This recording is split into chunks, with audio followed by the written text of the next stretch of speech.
A very good morning to you. Welcome to Down to Brasstacks for this Tuesday, the 6th day of March, 2018. I'm David Ellis. We are going to be with you up until 1 o'clock today.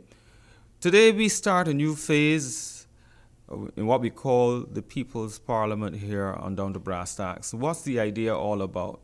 Well, over the past 5 years or so, we have spoken a lot about some of the challenges and the issues confronting our country. And we recognize that in election season, very often it is the political parties that seek to set the agenda. You, the members of the public, have also been trying to set an agenda of sorts over the last 5 years, and we are trying to distill from many of the issues that you have raised what we recognize as some of the more significant concerns that you may have. So over the next couple of weeks, up until general elections, we are going to select some of these issues and invite the political parties to send their own representatives to discuss with you and with us the options available to us. The ground rules are quite simple. We want people to be respectful to each other. We don't want them to be lacking in animation, but at the same time, we've got to speak with each other in such a way that you, as members of the public, can understand what is being said, and at the same time, they will get the opportunity to share their points of view on where Barbados is right now and where they believe it should be going, and more importantly, what are their own ideas for trying to improve the situation. Today we expect to have in the studio with us representatives of the Democratic Labour Party, Solutions Barbados, the United Progressive Party, the Barbados Integrity Movement, and the Barbados Labour Party.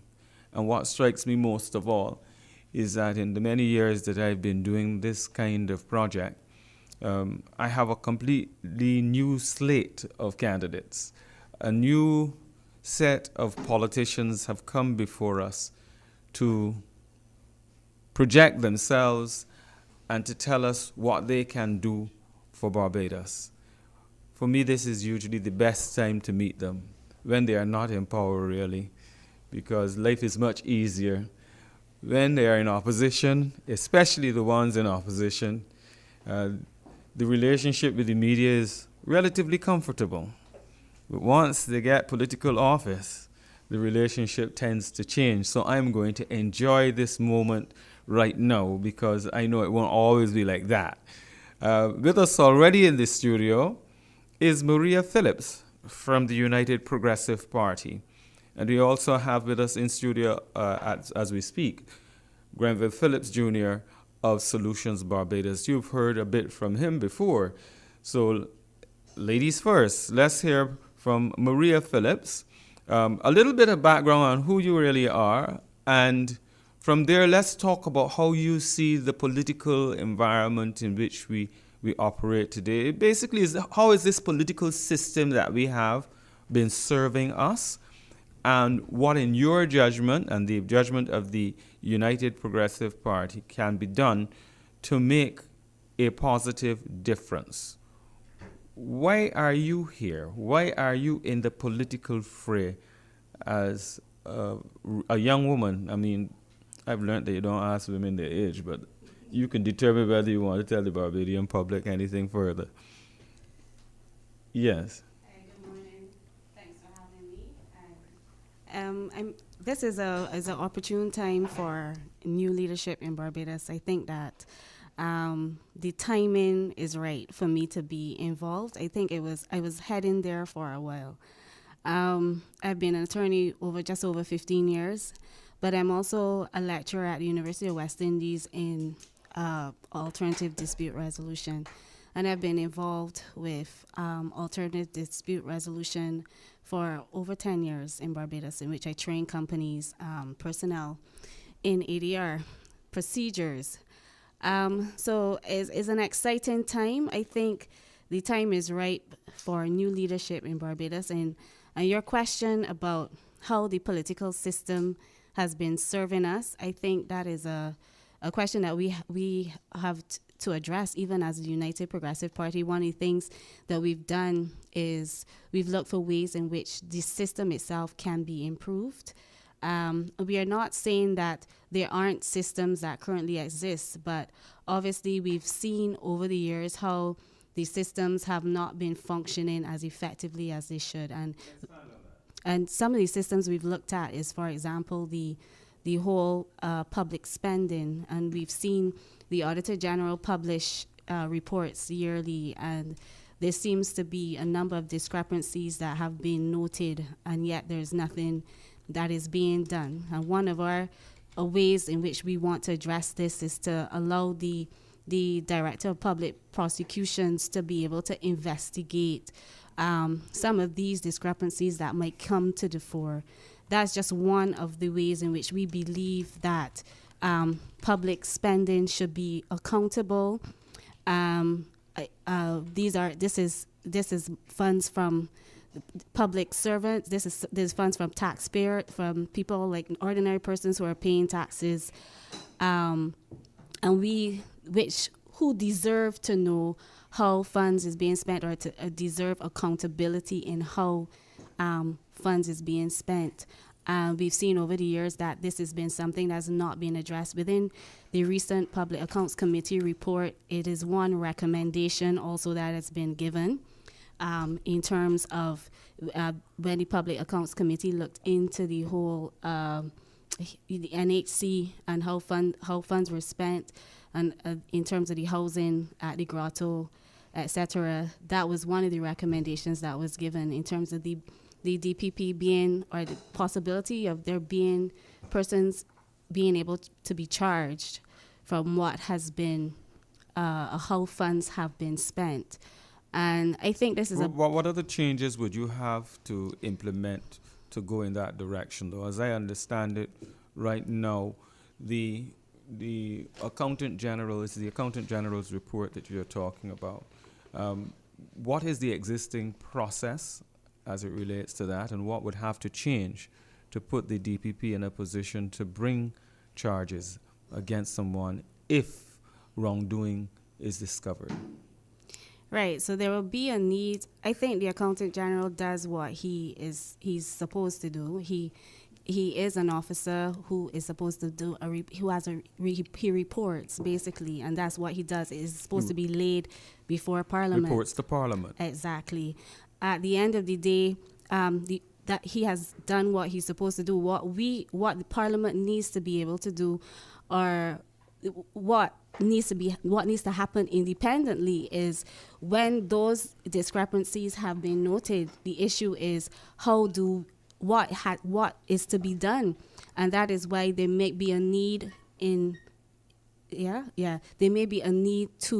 is a need. Stop. No, you go ahead, please. Okay. Don't be distracted by anything or anyone. There is a need to have the DPP that would involve amending legislation to allow the DPP to be able to investigate and charge public functionaries in terms of that. In addition to that, I think one of the things we are very strong on is the need to have anti-corruption legislation. That is something that a lot of political parties have given only lip service to over the years. We've had several organizations come out and say there is a need to proclaim what existed, but we've seen no prioritizing in terms of that legislation. And I think that is a big thing, because if you look at politics now, you will recognize, if you speak to the ordinary person in the street, there is a frustration with how things function. You have the thing about all the politicians are the same. And it is improving these areas that I think is important, because one of the things we are not looking at is the fact there's a lot of voter apathy out there because of the fact that these things exist. And we cannot take the Barbadian electorate for granted, because they're well-read, they understand what is going on. And when we do not have systems in place that have the necessary accountability for public officials, these are the systems that cause people to lose their confidence in leadership. And I think that is the stage we're at right now. Okay. So you think that we lose our confidence in leadership. Now let me get to Apostle Linroy Scantlebury of the Barbados Integrity Movement. Because in your assessment of where Barbados is right now in this regard, one has to take into consideration that, yes, there's a degree of apathy, but there's also a feeling that Barbadians are so docile. Barbadians will talk their talk, will grumble, but essentially if a person wants to push the envelope in this country, they can do that. And therefore, I mean, against that backdrop, where do you see us going in trying to address the concerns that may exist, and what are your concerns? Well, first of all, let me say thank you very much for the opportunity to be here with you on today. What I've found in recent times here in Barbados is that there is a very strong need for visionary leadership in Barbados. There's a need for our people to have an experience, a governmental experience, where the type and quality of leadership that is presented to them on a daily basis. What does that mean in real terms, though? Well, it means that there's a need for change in the system that we have in terms of going back and forth between. Let's get some specifics there, please. Right. Well, as we've been hearing, we need integrity legislation. We need watchdog units that will stringently assess what is being done governmentally. We need cases where activity that is not wholesome within the governmental arena Still broad. must be addressed. You're still broad. Well, I want to get down to some specifics, because if you say we need integrity legislation, for instance, Miss Maria Phillips referred to the situation of, in their case, they're saying they will give the office of the DPP more clout to follow up on what comes out of the report of the Auditor General. What are your specifics? Well, and first of all, let me say I would agree with giving the DPP more power to carry out detailed investigations regarding these matters. And also, we would look at the area of having a specified unit within the Barbados police force to make sure that these matters, after the investigations are carried out, that those individuals are promptly arrested, and the process. Why do you need a unit for that? Why do you need a special unit for that? Let Well, me just, I'm not trying to push you back against the wall, but let me No, ask. I got it, but- Let me say to you that with everybody, I'm going to ask for some specifics. Okay. So if you appear too vague or too general to me, I'm going to ask you, because naturally the public out there will require that of us, all right? Well, let me say the reason why I mentioned that, because recently I've begun to realize that within governmental units here in Barbados, there's an element where they come to a stop, and then everything is somehow passed over to the Royal Barbados Police Force. Yesterday we were at the Electoral and Boundaries Commission. We brought up the area of vote buying, and that area was subsequently mentioned to have fallen under the role of the Barbados Police Force. So they said they can't deal with that issue. So, and most of what I've seen is that there is a place in Barbados where certain governmental entities can do so much, and then it somehow falls then under the role of the Barbados Police Force. And so, in keeping with the trend that I've seen, I think it's important for development of a special unit within the Barbados Police Force to address these matters if they are brought to them. What else do you have in mind in that regard? Well, the other part to it is that I believe, and one of the things that we have planned is to have what we call a Senate Oversight Committee that will be able to. No, before you talk about the Senate Oversight Committee, you were talking about the police force and the specific powers that you are giving to the police. You're setting up this special unit to do specifically what? To police politicians? Not to police politicians. We're talking about after investigations of corruption have been carried out. And I think after that, there's going to be a need for individuals to be arrested. And I've found that in Barbados, nobody is ever arrested for anything that is done here in this island. So you believe that you need a unit to do that? We need a unit to do that would keep in line with the legal parameters here in Barbados, because so many things have been done here in Barbados that no one has ever been brought to trial for. And I think this is where we have opened the door to a major level of corruption in this country, where individuals realize if they can't be touched, they can continue to do whatever they're doing. And I think if we can develop those systems, just like we've developed the task force, just like we've developed special units within the Barbados Police Force, I think there's a need for a special department within the police force that will monitor and actually be in place to deal with crimes and corruption on a political level. Okay, we're going to come back to your other ideas for trying to improve the political system in Barbados. Yes, sir. Because we have such a full slate of candidates, if I may put it that way, that I think I have to move on to somebody else. Let's talk to Grenville Phillips. Yeah. Grenville Phillips has got Solutions Barbados. Yes. You've been heard a fair amount of time now talking about Solutions Barbados and the ideas that you have for trying to fix Barbados and make it more efficient. Yeah. But within the political system, what are you advancing for change? Right. First, let me, because I just heard Maria talk about herself, and I realized I have been on here quite a few times, and I've never really talked about myself. When I meet people, they say, well, what do you do? What good things do you want to say about yourself? Well, just to let people know. I'm sure you're not coming here to talk about the bad things. Well, if there are bad things, I would like to know about them so I can address them. If you're bringing any bad stuff here, you want the apostle to pray for you. Right. Well, I can pray for myself because I do know the Heavenly Father and I communicate with Him. I am an engineer.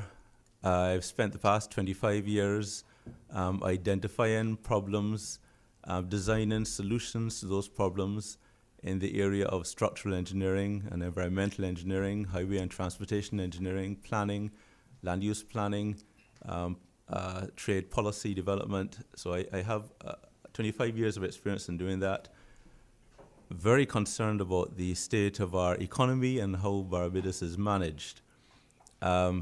I try to offer those ideas to the two established parties, and since nothing was going on, we've assembled so far 25 persons with something like 25 years of experience. So these are not novices. These are persons who have made their mistakes, and they have a good deal of experience, because you can only learn things by failure. You know, you start something and you fail and you get better and you fail and you get better until you get some success. So let's talk about the political system. Right. With the political system, we do not intend to treat Barbados' economy as some kind of guinea pig, because we are experienced in what we have done. What does that mean? In real terms? In real terms, it means that we don't have someone with like 5 years experience or 2 years experience, and therefore how are you going to change the system? Well, initially, the most important thing, I think, is the area of mismanagement. We all agree that the various government services are badly managed. Everybody complains about it. Both the opposition, when they're opposition, they always complain about it. When they become part of the government, individual ministers complain about it. And the solution is so simple. There is an international customer-focused quality management system. 9001, you should know it by now. 9001. It can solve our problems. Excuse me, because others have, other countries have done it. May I intervene and ask please. You to address the question I asked, yes. which was the political system, not the administration, not the management. Yes. I'm talking about the system that we have inherited here. where you have, at the moment, you have two established political parties in the country. You have a parliament, you have an executive, the judiciary, and the legislature. The extent to which this system, as it is currently structured, is working for us. For instance, we are today, Tuesday, the 6th of March, in a situation where Parliament automatically dissolved. We are in a situation where we have a 90-day period, for instance, within which the Prime Minister can call elections. To some people, this is unusual for us. Any other Prime Minister could do it this way. Does that work for us? Does it work against us? What are the pros? What are the cons? Let us not get back into the actual administration and management of the resources. That's a separate discussion. We are talking about the political system. How can your ISO 9001 fit in with this? Yes, and that is a great question. We have never really enjoyed a well-managed political system. That's why once we have the ISO system in place, we can then see what a well-managed system looks like. For instance, we have this, again, you talked about the 90 days. This 90 days, I believe, is sort of for emergencies. You come to the end of your term. Would you change that? Would you change that? No, but just manage it properly. So what we will change is to say you must call elections with a time period of 1 year. So you must give people a 1 year notice for elections. And therefore, we know when it's going to be. So therefore, there's not all this uncertainty and this inefficiency within Parliament. The opposition can then work with the government in advancing ideas because they know the election is not going to be called like a snap election, next week, and then give you 21 days or whatever. So you wouldn't set, as some people suggest, give a specific date? No, for because we elections? want to give What's wrong with that? We want to give an administration that is failing badly the opportunity to call an early election.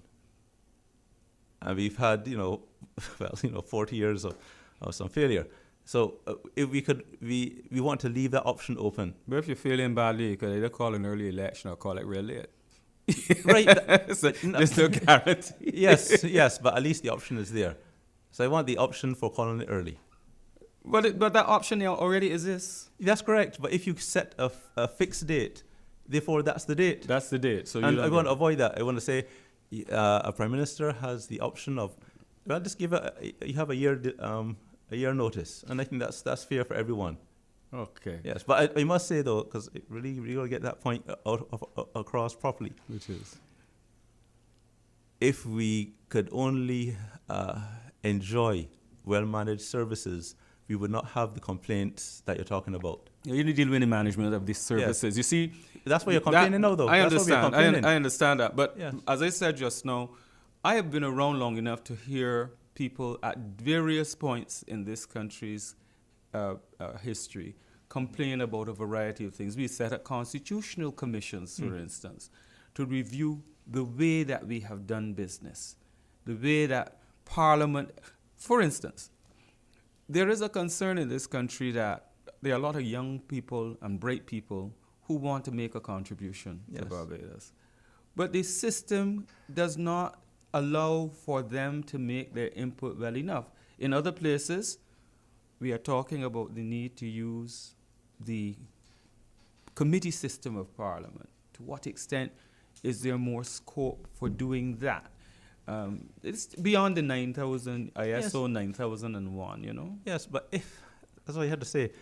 If it's properly managed, then you can say, well, what are the new deficiencies? But if it's badly managed, then everything is bad. I So have we have to do the it. LP and the BLP Yes. people are here as well. But Linroy Yes, sir. Scantlebury, you wanted to respond?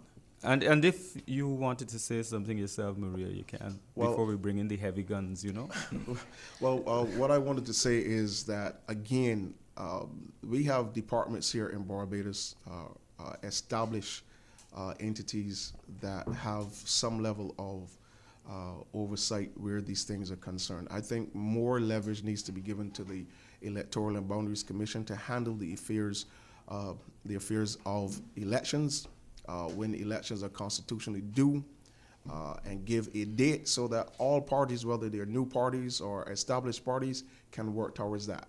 I think the idea of just having, the power of calling an election within the hands of the Prime Minister, I think that's an outdated system.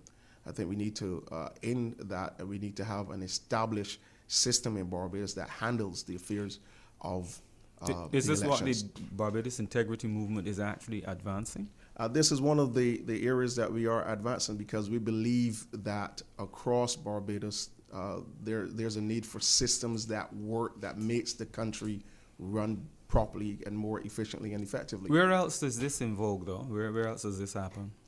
Well, I'm not certain on where it happens. I'm looking at Barbados as a country and how we are to efficiently function as a nation. I mean, we're looking constantly at the things that are not working in Barbados. We see that it's not working, and if we don't have a precedence in another country, it still does not say it's something that we shouldn't do. Okay. We're looking at how we move Barbados forward, how we make Barbados more effective, how we make Barbados more compliant and competent as a country. And so I think it's very important that we demonstrate to our people, to the region, and to the rest of the world that we can come up with a system of government, a system that allows those of us who are very interested in being a part of our country's progress to be able to come into that system and know that it works. It gives every individual a fair advantage. Right now, the system does not give individuals a fair advantage.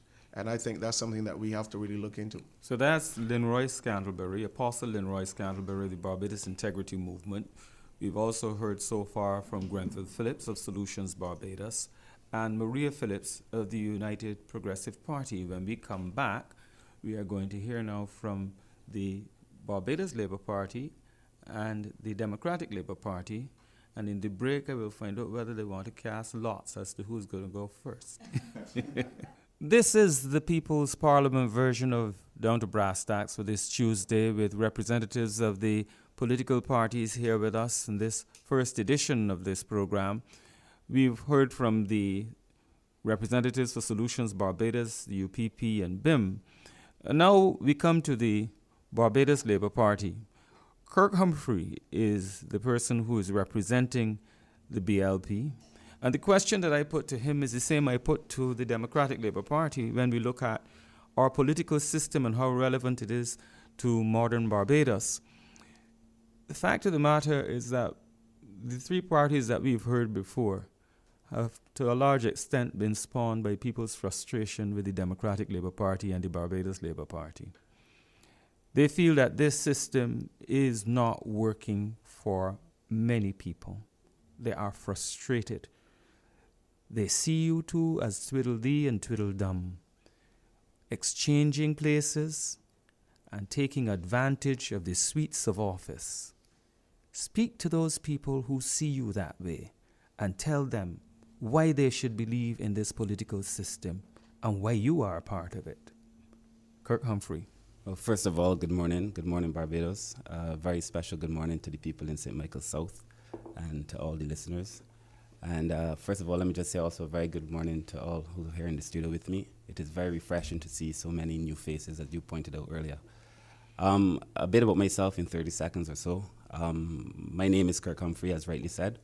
I am a product of the Pine. I spent a long time doing community work. I have been a lecturer at the university. I've been a senior public servant, having led both the Department of Social Policy and the constituency councils as well. I worked in an international agency. I spent the bulk of my professional life and my personal affairs really just trying to improve the lives of ordinary people as a community worker and so on.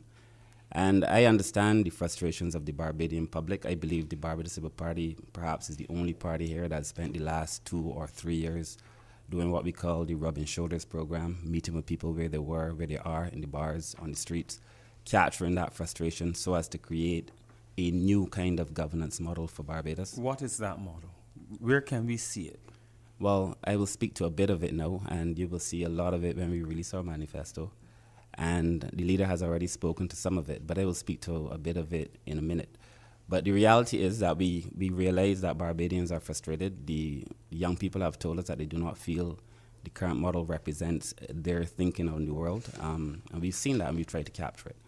Now, we stand here some 10 years plus since the Democratic Labour Party has been in office.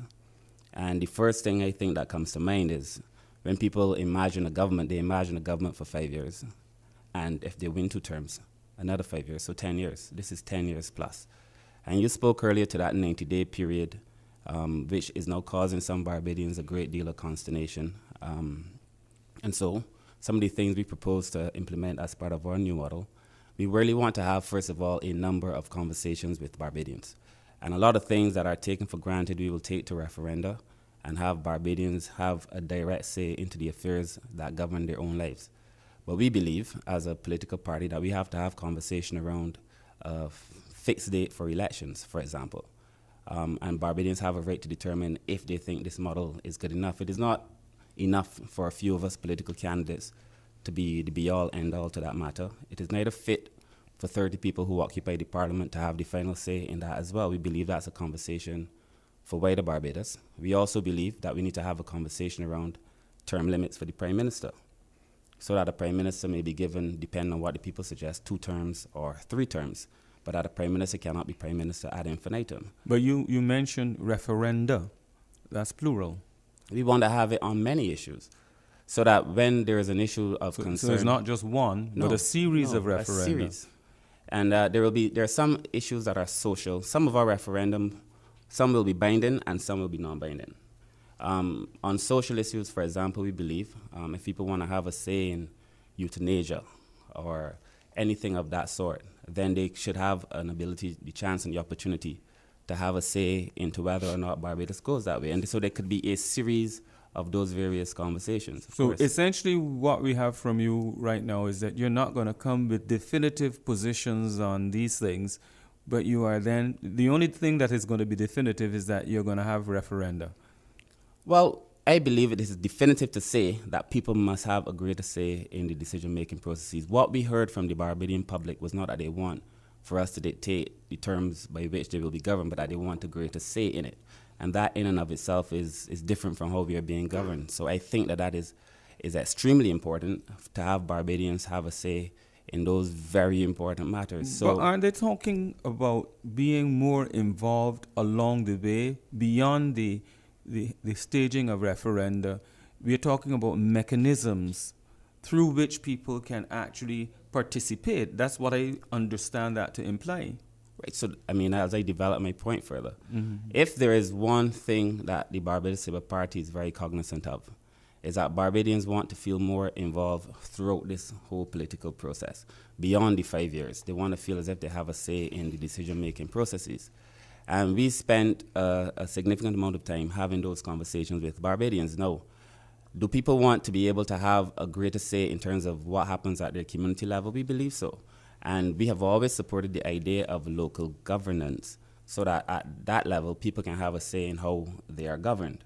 The difficulty the Barbados Labour Party had with the local governance model by the Democratic Labour Party was predominantly that people were selected and not elected, and that at the community level, for managing community affairs, there should be a process by which people can get involved through maybe an election process that allows them to be involved in the management of their communities, free of political interference.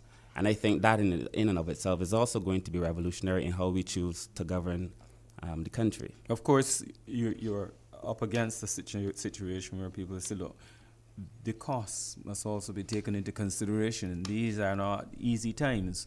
And if you're talking about that kind of process, it will cost. Well, I think Barbados really has to get to understand that we live in a digital world. A lot of the things that are currently costing Barbadians, both in terms of time and money, could be made a lot more efficient through the use of technology. For example, I spent recently about an hour, 2 hours at the licensing authority to renew my driver's license. That is something we should be, in a modern Barbados, should be able to do online.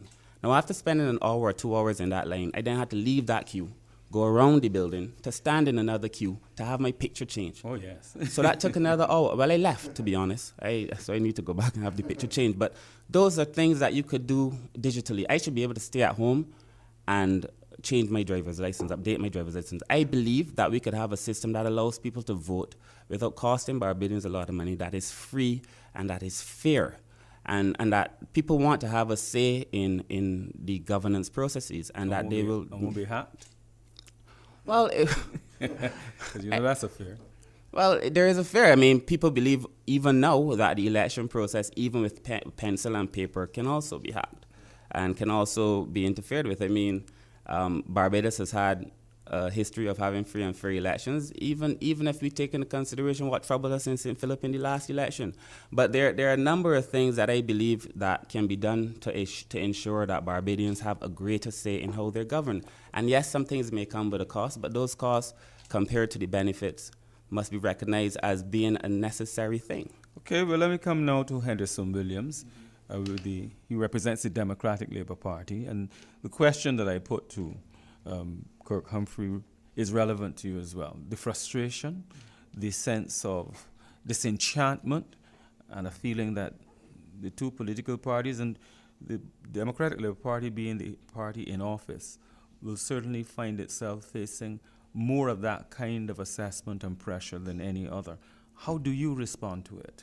Yeah, pleasant good morning, everyone. Certainly, I would want to take the opportunity to thank the Democratic Labour Party for giving me the opportunity to represent them here this morning. Certainly, good morning to everyone in the city of Bridgetown, as the constituency which I'm having the opportunity to represent, and certainly been able to give the opportunity to work with them over the few months, a year plus, in helping them to get some form of representation. All of the guests gathered here in the studio, and certainly for the producers of this program to recognize the importance of the subject matter and certainly bringing it into a public space. I would want to start at the point I was in review of my, Changing Caribbean Constitution by Francis Alexis. And, back in that day, I would normally pen to the front of the book. I had it since 1991. Probably back in Barbados Community College days. And I looked at that, and certainly I juxtaposed that against the Constitution and You by Leroy Innes. And that look pretty much tells me that what we have in terms of a system, because that's what we're talking about, in terms of the system of governance in Barbados, is a good model, right? And certainly, because of the nature of where we are, Barbados, and it links to the Caribbean, we get the opportunity to look at other models in existence, not only in the English-speaking Caribbean, but certainly the Dutch, French, and maybe Spanish-led territories. What are its weaknesses in your judgment, if any? Well, can I start with the strengths? Sure. Before I really venture off into the weaknesses, I think the strength of our existing structure is one, there's a term limit, right? Because there's a lot of conversation right now about we don't know when elections will be called, and so on is left up to the purview of the Prime Minister, and so on and so forth. That is the same everywhere you go in relation to the Caribbean and the field, because the model is really taken from the Westminster model, and it has been adapted to reach the Barbados reality, the Caribbean reality. The Constitution itself speaks very clearly. Actually, the term, in terms of the commentary in relation to, when the government is prorogued or the dissolution of Parliament after 5 years, that's clear. And it gives a window. The Constitution itself speaks to a 6 months window where, the Governor General does not have to intervene. But if at that point, and it's not called, then the Governor General can intervene. But certainly, there is the provisions and strong provisions. And historically, I do not think that there's need to be concerned. I know you made the point, David, in relation to if indeed there's a weak government and the government fails, and certainly the shorter in terms of that term, or if it's a weak government and you extend it for all their life. It could go either way. Right, it could go either way. But certainly, I believe, and certainly that was my education some time ago at college and so on, in terms of understanding the importance of a strong opposition. And you know, because to some extent political parties have a role to play, you know, but at the same time, I think the important thing is that we recognize Barbados. What are the shortcomings of the system, therefore? Right.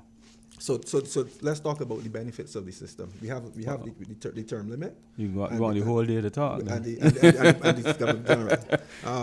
Yeah, the shortcoming of the system is, to my mind, there's not as much entrenched in the process itself, because in terms of representative government, democracy, you know, if we cast our minds back in terms of the philosophers, Plato and Socrates and so on, in terms of their role of the state, what they're suggesting is that there is defined roles for persons within processes. Our model steps away from that and says that, for example, you know, there's the aristocratic model, and sometimes people tend to want to go back there based on, you know, pedigree. You know, you have a right. I think our model says whether you have what one may consider pedigree or you haven't born into a political, you know, family, you have a right to serve, right? And I think Is that a strength or a weakness?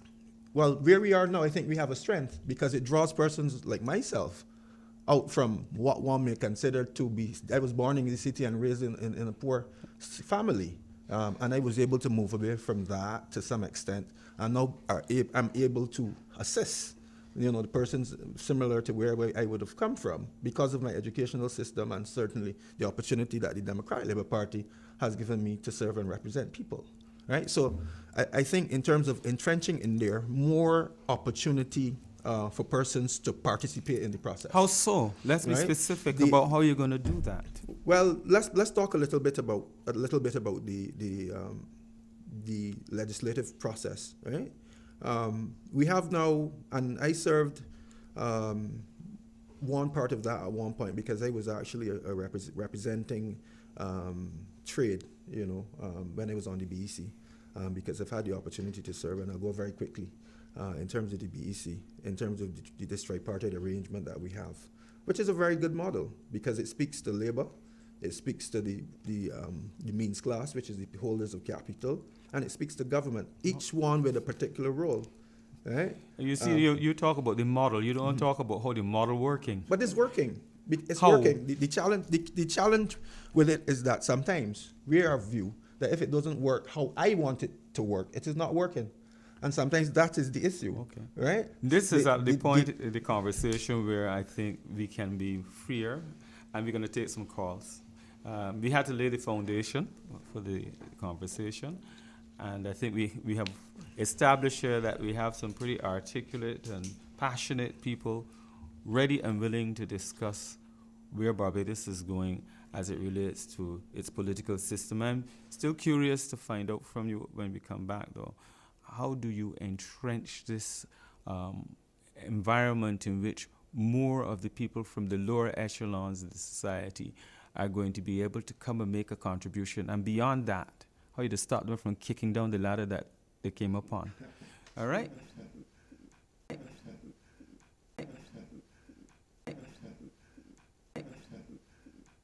This is the People's Parliament on Down to Brasstacks.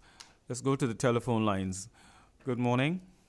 Hey, good morning, Mr. Ellis. Yes, welcome. We're looking at the political system. How relevant is it to modern Barbados? What do you want to hear from these representatives of the political parties? Okay, before I proceed, let me just say good morning to the panel. Everyone is in studio. Yes. I've been listening to the conversations from the beginning of the program, and it is so interesting. I was just doing a bit of research here over the last 2 days, and I wonder, Mr. Ellis, I want to ask you this question personally. Have you been able to look at the Singapore situation, do some in-depth study into their system and how they were able to bounce back from a very dire and broken economy back in 1965? I'm aware of their system, but don't forget theirs is a far more rigid and strong-arm system than ours has been. So Yeah. what do you think that they have employed that we can? Okay, what in my research, what I have realized, right, and I can read a bit of a section of how some of the challenges they had and how they were able to bounce back. Because I'm saying the information is there for us here in Barbados. There are countries that who've been there, they have done it, and they were able to bounce back. Why are we spending such a long time trying to tap into areas where we can learn from other countries' experiences? I'm not saying we have to carbon copy every situation, because obviously it will not be relevant. So to in a nutshell, Yeah. what do you think we should be doing? Okay, when we look at, let me give you the genesis of some of the problems we're having here in this country, and I would like to offer some solutions as well, in helping Barbados move forward in a meaningful and a positive way. When I look at the school system, we have had discussion about this before. When we look at the school system, I want you to look at your from political the system. nursery to the So primary. to stop. I want you to stop because Yeah. I don't want you to range too far and wide. Yeah. In the context of this discussion today, we're looking at the political system of Barbados. Okay. How is it working? How is it failing us? What we need to do? What would you recommend? Based upon what you saw from the Singapore model, what do you think we can borrow as it relates to changing okay, or let me- improving the political system? Because we're going to have other discussions Yeah. to look specifically at education and all of those Yeah, areas. yeah. Okay, so you can Okay. hold on those until then. Okay. When we look at the economy as it relates to our constitution, right? I see there one of the things that we ought to be moving in that direction in a very aggressive and a rigorous way, because it is very important to our future and our existing in the global economy.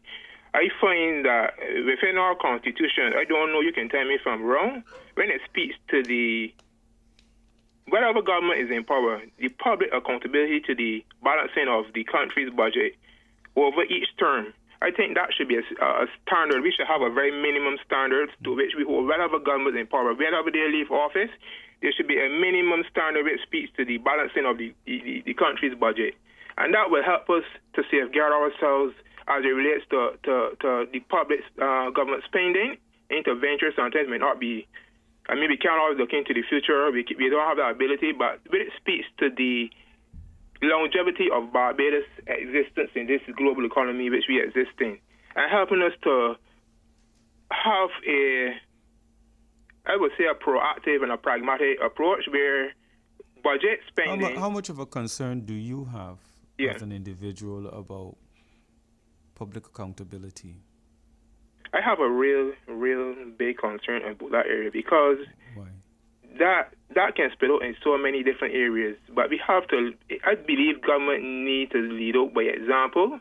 And I will say government, we so as the people of the country, as part of government too, we need to agitate for it.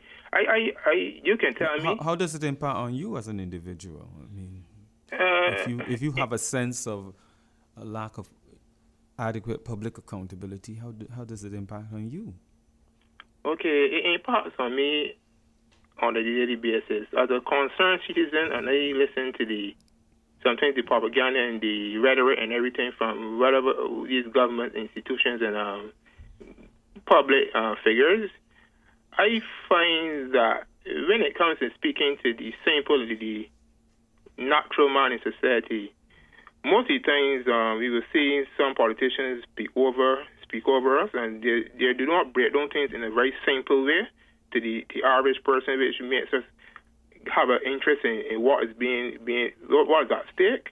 They tend to talk in a language which the average person don't. I may understand certain things, but I'm talking about the average person. They may not understand the logistics of a lot of things, how they unfold. Okay, let me get some reaction from the panelists here. Maria Yeah. Phillips from the United Progressive Party. Your thoughts? Yes, I wanted to agree with the caller in that in his last comment.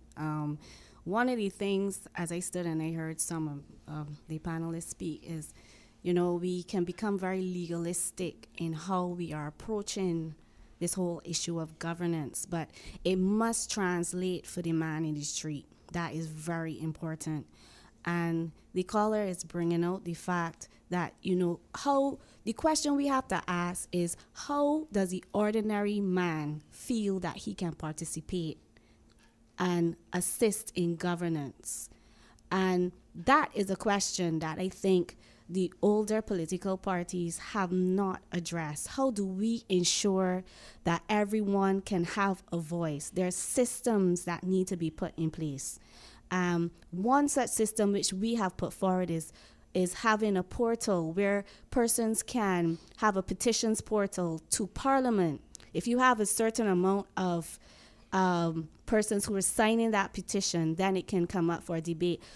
Or an instance where, for example, where persons in the community feel that they have a greater say in their community, or how their community is governed, or what the needs of the community, and how they can initiate projects on behalf of the community.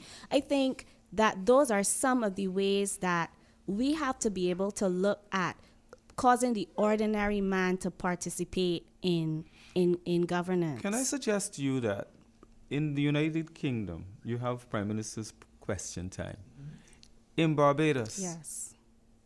not just this last session, the session before that, and the session before that, and the one before that, parliamentarians who were elected put questions on the floor of Parliament and they are ignored. Yes. If they ignore the questions of parliamentarians, you really believe that there's something that will force them to answer the questions of average people? What are you going to put in place? Those are some of the issues that hurt Barbados, because they are genuinely, sometimes they're really legitimate questions that need to be answered, but people in power ignore them. We do not feel as though you are listened to. Yes, and So how are you going to change that?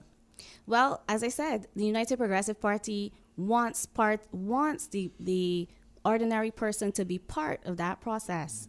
And we begin by looking at communities and involving communities, involving community organizations. What forces you to respond? I asked that question against this backdrop, because I've seen it. When people come to office, they have a lot of vigor and zeal.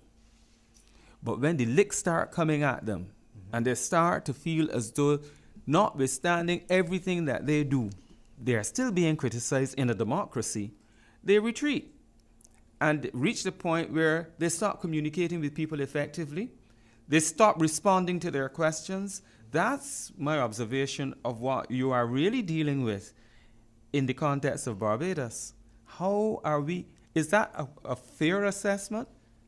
It is a fair assessment based on what transpired previously. It is a fair assessment to say that once persons get into power, then the voice of the community seems to be silenced, as opposed to being a participating in that process. And what we have to do is to ensure that at every level, that is something that can be done, even in terms of community organizations or NGOs.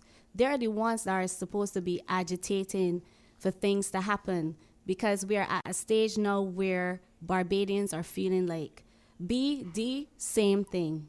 But moral suasion alone doesn't work. Right. And So how are you going to put mechanisms and systems in place that people will actually see penalties attached to the failure to respond appropriately? Is that on the cards for the UPP?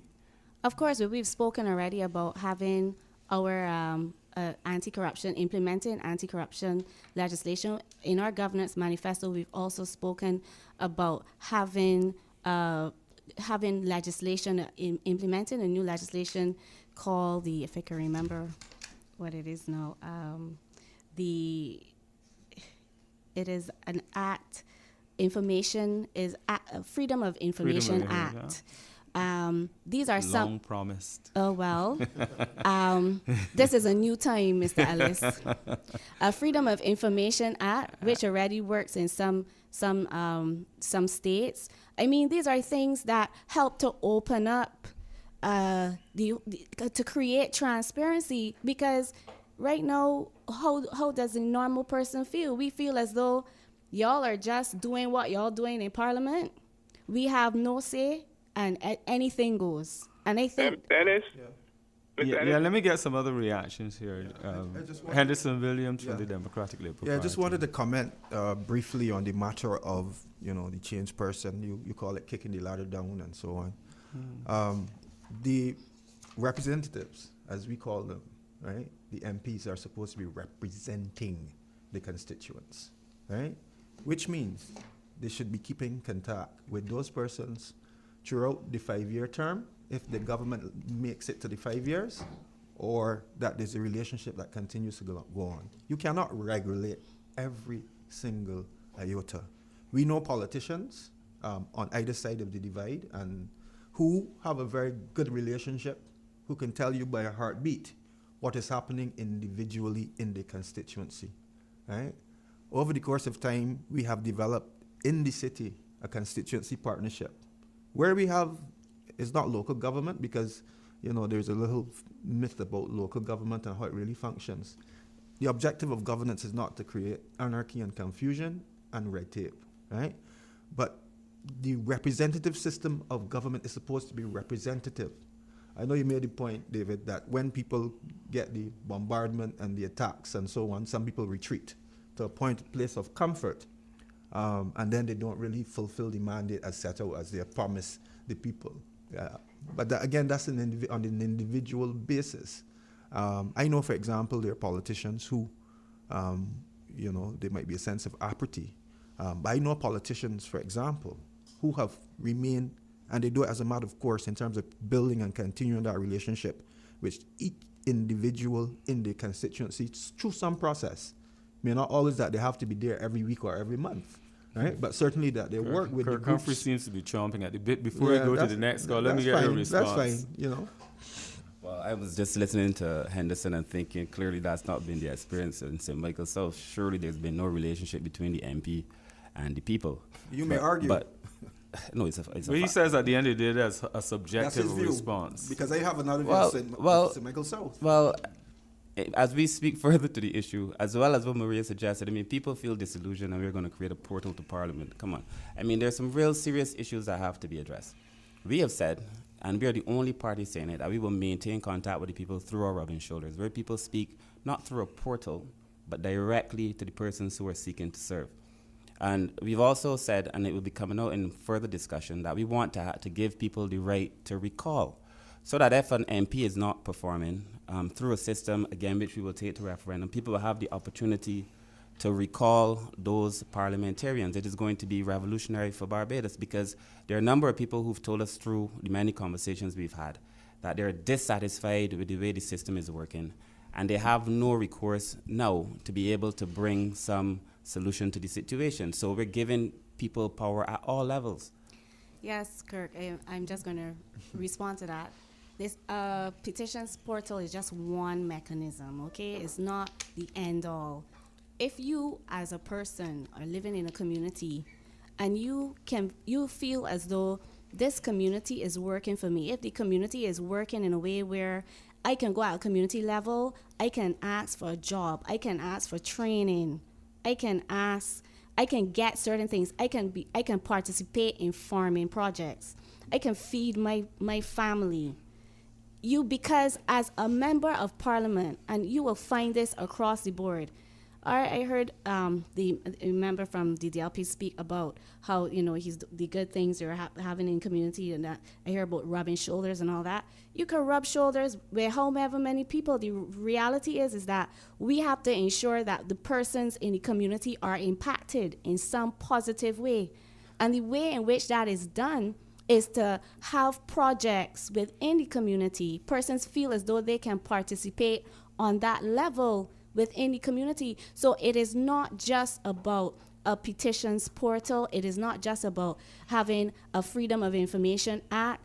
It comes down to, how does John Brown, who needs money to look after his family, how does he feel in some way that he can have that level of fulfillment being in the community? I've been in some communities in St. Michael North, and I've been amazed at the way in which their projects they get together.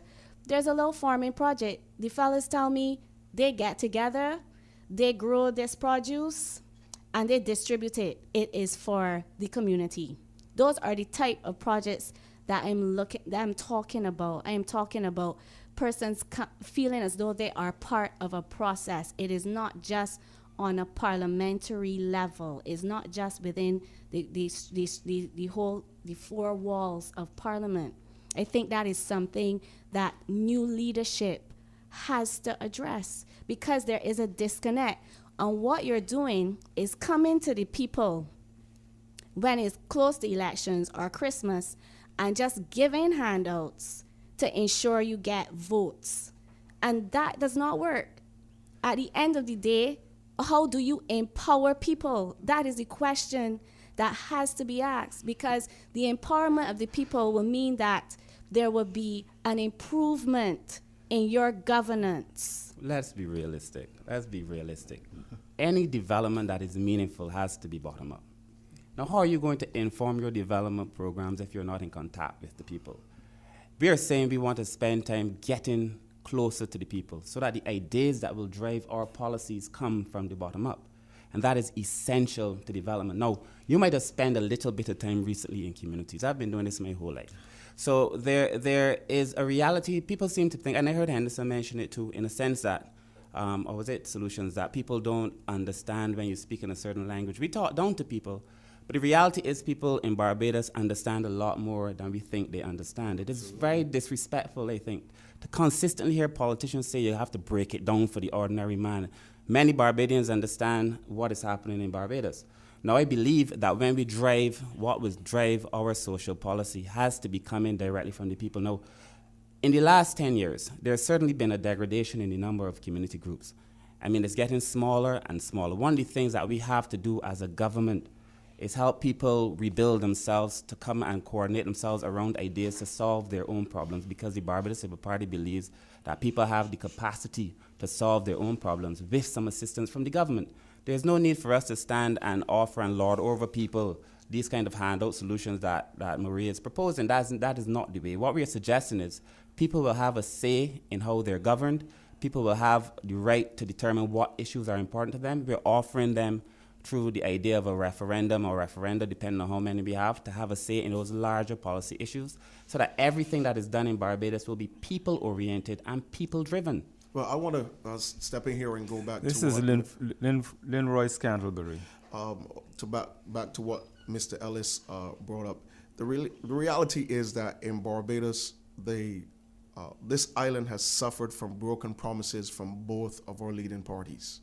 And we have to come to the reality that we are where we are because of their leadership, plain and simple. And every time we come to elections, we hear all this sweet talk. But that's what we're dealing with, and we have to. From everybody. We have to get to the. Well, we're going to have to bring some of the sweet talk ourselves. Yes. But the reality is that we're now coming on stream with it. But let's look at the reality of what's happening here. I'm in a constituency where community centers have not been utilized for years on the both of these parties. But pastors are not utilized Pastors either. are not utilized. And that raises another important issue, Mr. Scanberry. We're talking about, and I agree. It is the question that all of you as politicians need to confront. Exactly. How are you going to motivate the people to take advantage of the opportunities that already exist? Because there are a lot of people in Barbados who are pointing their accusing fingers at politicians, right, but are not looking at the extent to which we ourselves are failing. So how are you going to change that? What are you going to put in place? I'm going into that. Again, as I said, when I briefly mentioned the oversight committee, within the community, there must be a system of government implemented to create within constituencies committees that monitors the work of the politicians. So this is similar to the Democratic Labour Party's community councils? No. What's the difference between yours and theirs? Those councils, in my opinion, were in many cases a waste of time. What's the difference? The difference is that those community councils did not monitor the work of the politician. I'm talking about a group of people that monitors the regularity of the presence of the the member of parliament within the constituency. What work is he doing? What is he implementing? Is he or she carrying out the mandate, the promise that they brought to the constituency during the time of the campaigning for elections? Are we seeing that job coming from them? Is it to the point where a greater percentage of what they promise? And if we discover that they're not doing their job, then that committee has the right to draft a document to the leader of the party, stating to the leader that we are not happy with their performance.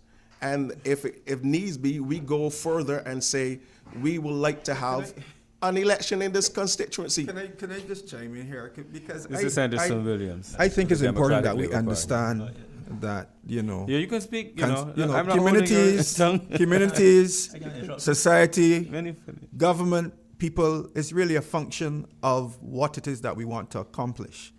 You can sit on the sideline, you can determine that you want to be a politician, but you have to understand that in the reality of this, let me finish.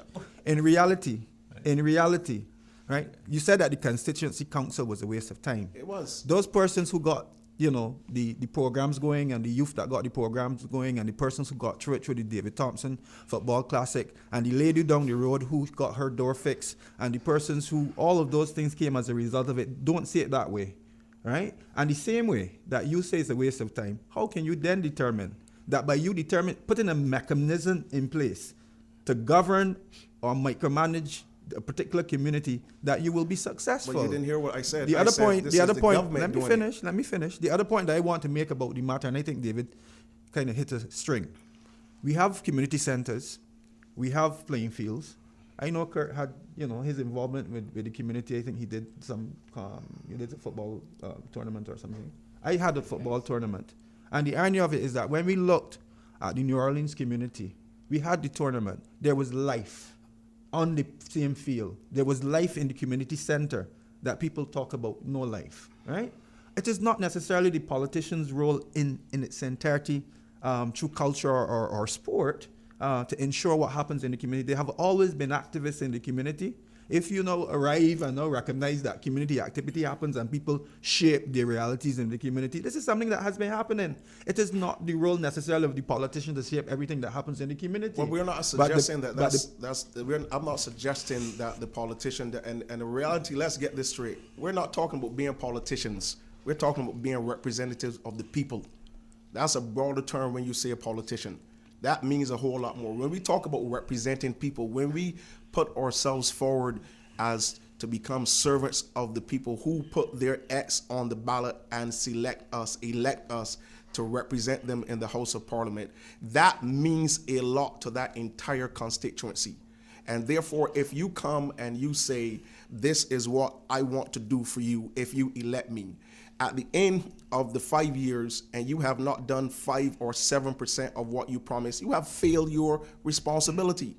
And that's one of the things that we have to understand. It is outrageous to think that on a level where we understand what people need, we say we know what people need. The young people need sports. The elderly needs care. What has the church been doing, Apostle? Well, no, we're not dealing with the church. We're dealing with politics. We're not dealing with the church. I'm not even going to let that happen. If you've got more politicians in church, it would be better.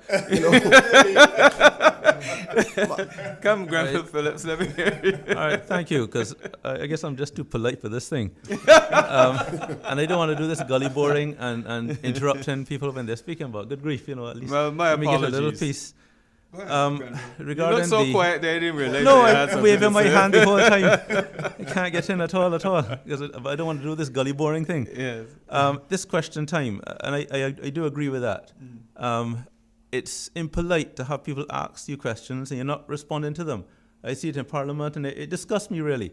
So I agree that we should have this maybe 90 minutes of question time. If you ask a question, people should respond. Now, we can all say that. You're nodding your head, I understand that, but the BLP does not do it, and the DLP does not do it. So all the nodding doesn't work. Well, I don't agree so with you. Don't gully bore now. Well, you made a comment. Let me finish, please. You made a comment. So, That's yes, I not made it. true. It's true, because they ask questions and they don't get answered. So you can, and that's another point. How likely are they to keep their promises of answering questions. See what they've done in the past. For the past 20 years, I've answered questions, both online and, anyone asks me a question, I answer it. When we do our town hall meetings and those kind of meetings, I tell them I'm going to stay there until 3 o'clock in the morning if it's necessary to answer everybody's question. When they go online and they interview me online, 1,000 questions come. I said I'll answer every single one. I have a history of doing this. Now we plan to have advisory groups for every minister, where if someone has a issue, let's say the disabled or whatever, they can come and sit on the advisory group, lobby to have their concerns addressed, and then the minister will take that to cabinet for consideration. If perchance the minister doesn't take it, let's say we have a minister of health who's a doctor, and he decides, well, look, your nurses things, those don't concern me, I'm more concerned about the surgery things. Then the committee can bypass the minister in his committee and go directly to Parliament, to Cabinet, to have it discussed and considered. What people want is really to have a government that takes care of their business without getting into unsustainable debts. And that's the problem that we've had. For the past 40 years, these two parties have brought us to the brink of economic ruin, and that's why we need change. Not so much the leadership, but a change in thinking. And that's why we offered the new ideas to them. Since they didn't take them on, now we then need the change in people, because they wouldn't listen. We're coming right back. Yes. Down to Brasstacks, People's Parliament edition this Tuesday. Coming straight to you there on the telephone lines. Hello. Good morning, Mr. David, and to you, to your panel. Good morning. Yes, morning. Yes. First thing, let me thank you for the quality of your discussion this morning, and I also like to refer to the amusing comments from Mr. Grenville about gully boring. I thought it was very opportune. What I want to do first is to offer a disclaimer as I stand to be corrected, as this is not my area of expertise. But I was looking at page 4 of The Nation this morning. There's a quotation here by Mr. Ezra Alling, quotation quite good. But underneath that quotation, there was another paragraph of 5 lines, which more or less said that there are 90 days before a writ of the results of a general election must be given to the Governor General. I respectfully would like to say that before should be during, because as an interested citizen, I have been looking at the Constitution, and it says clearly within 90 days from that dissolution, not after. The second thing I noticed, there was no mention at all of the opposition. And as I understand it, I again stand to be corrected, that the opposition leader has a function during that period of 90 days. I stand to be corrected on that.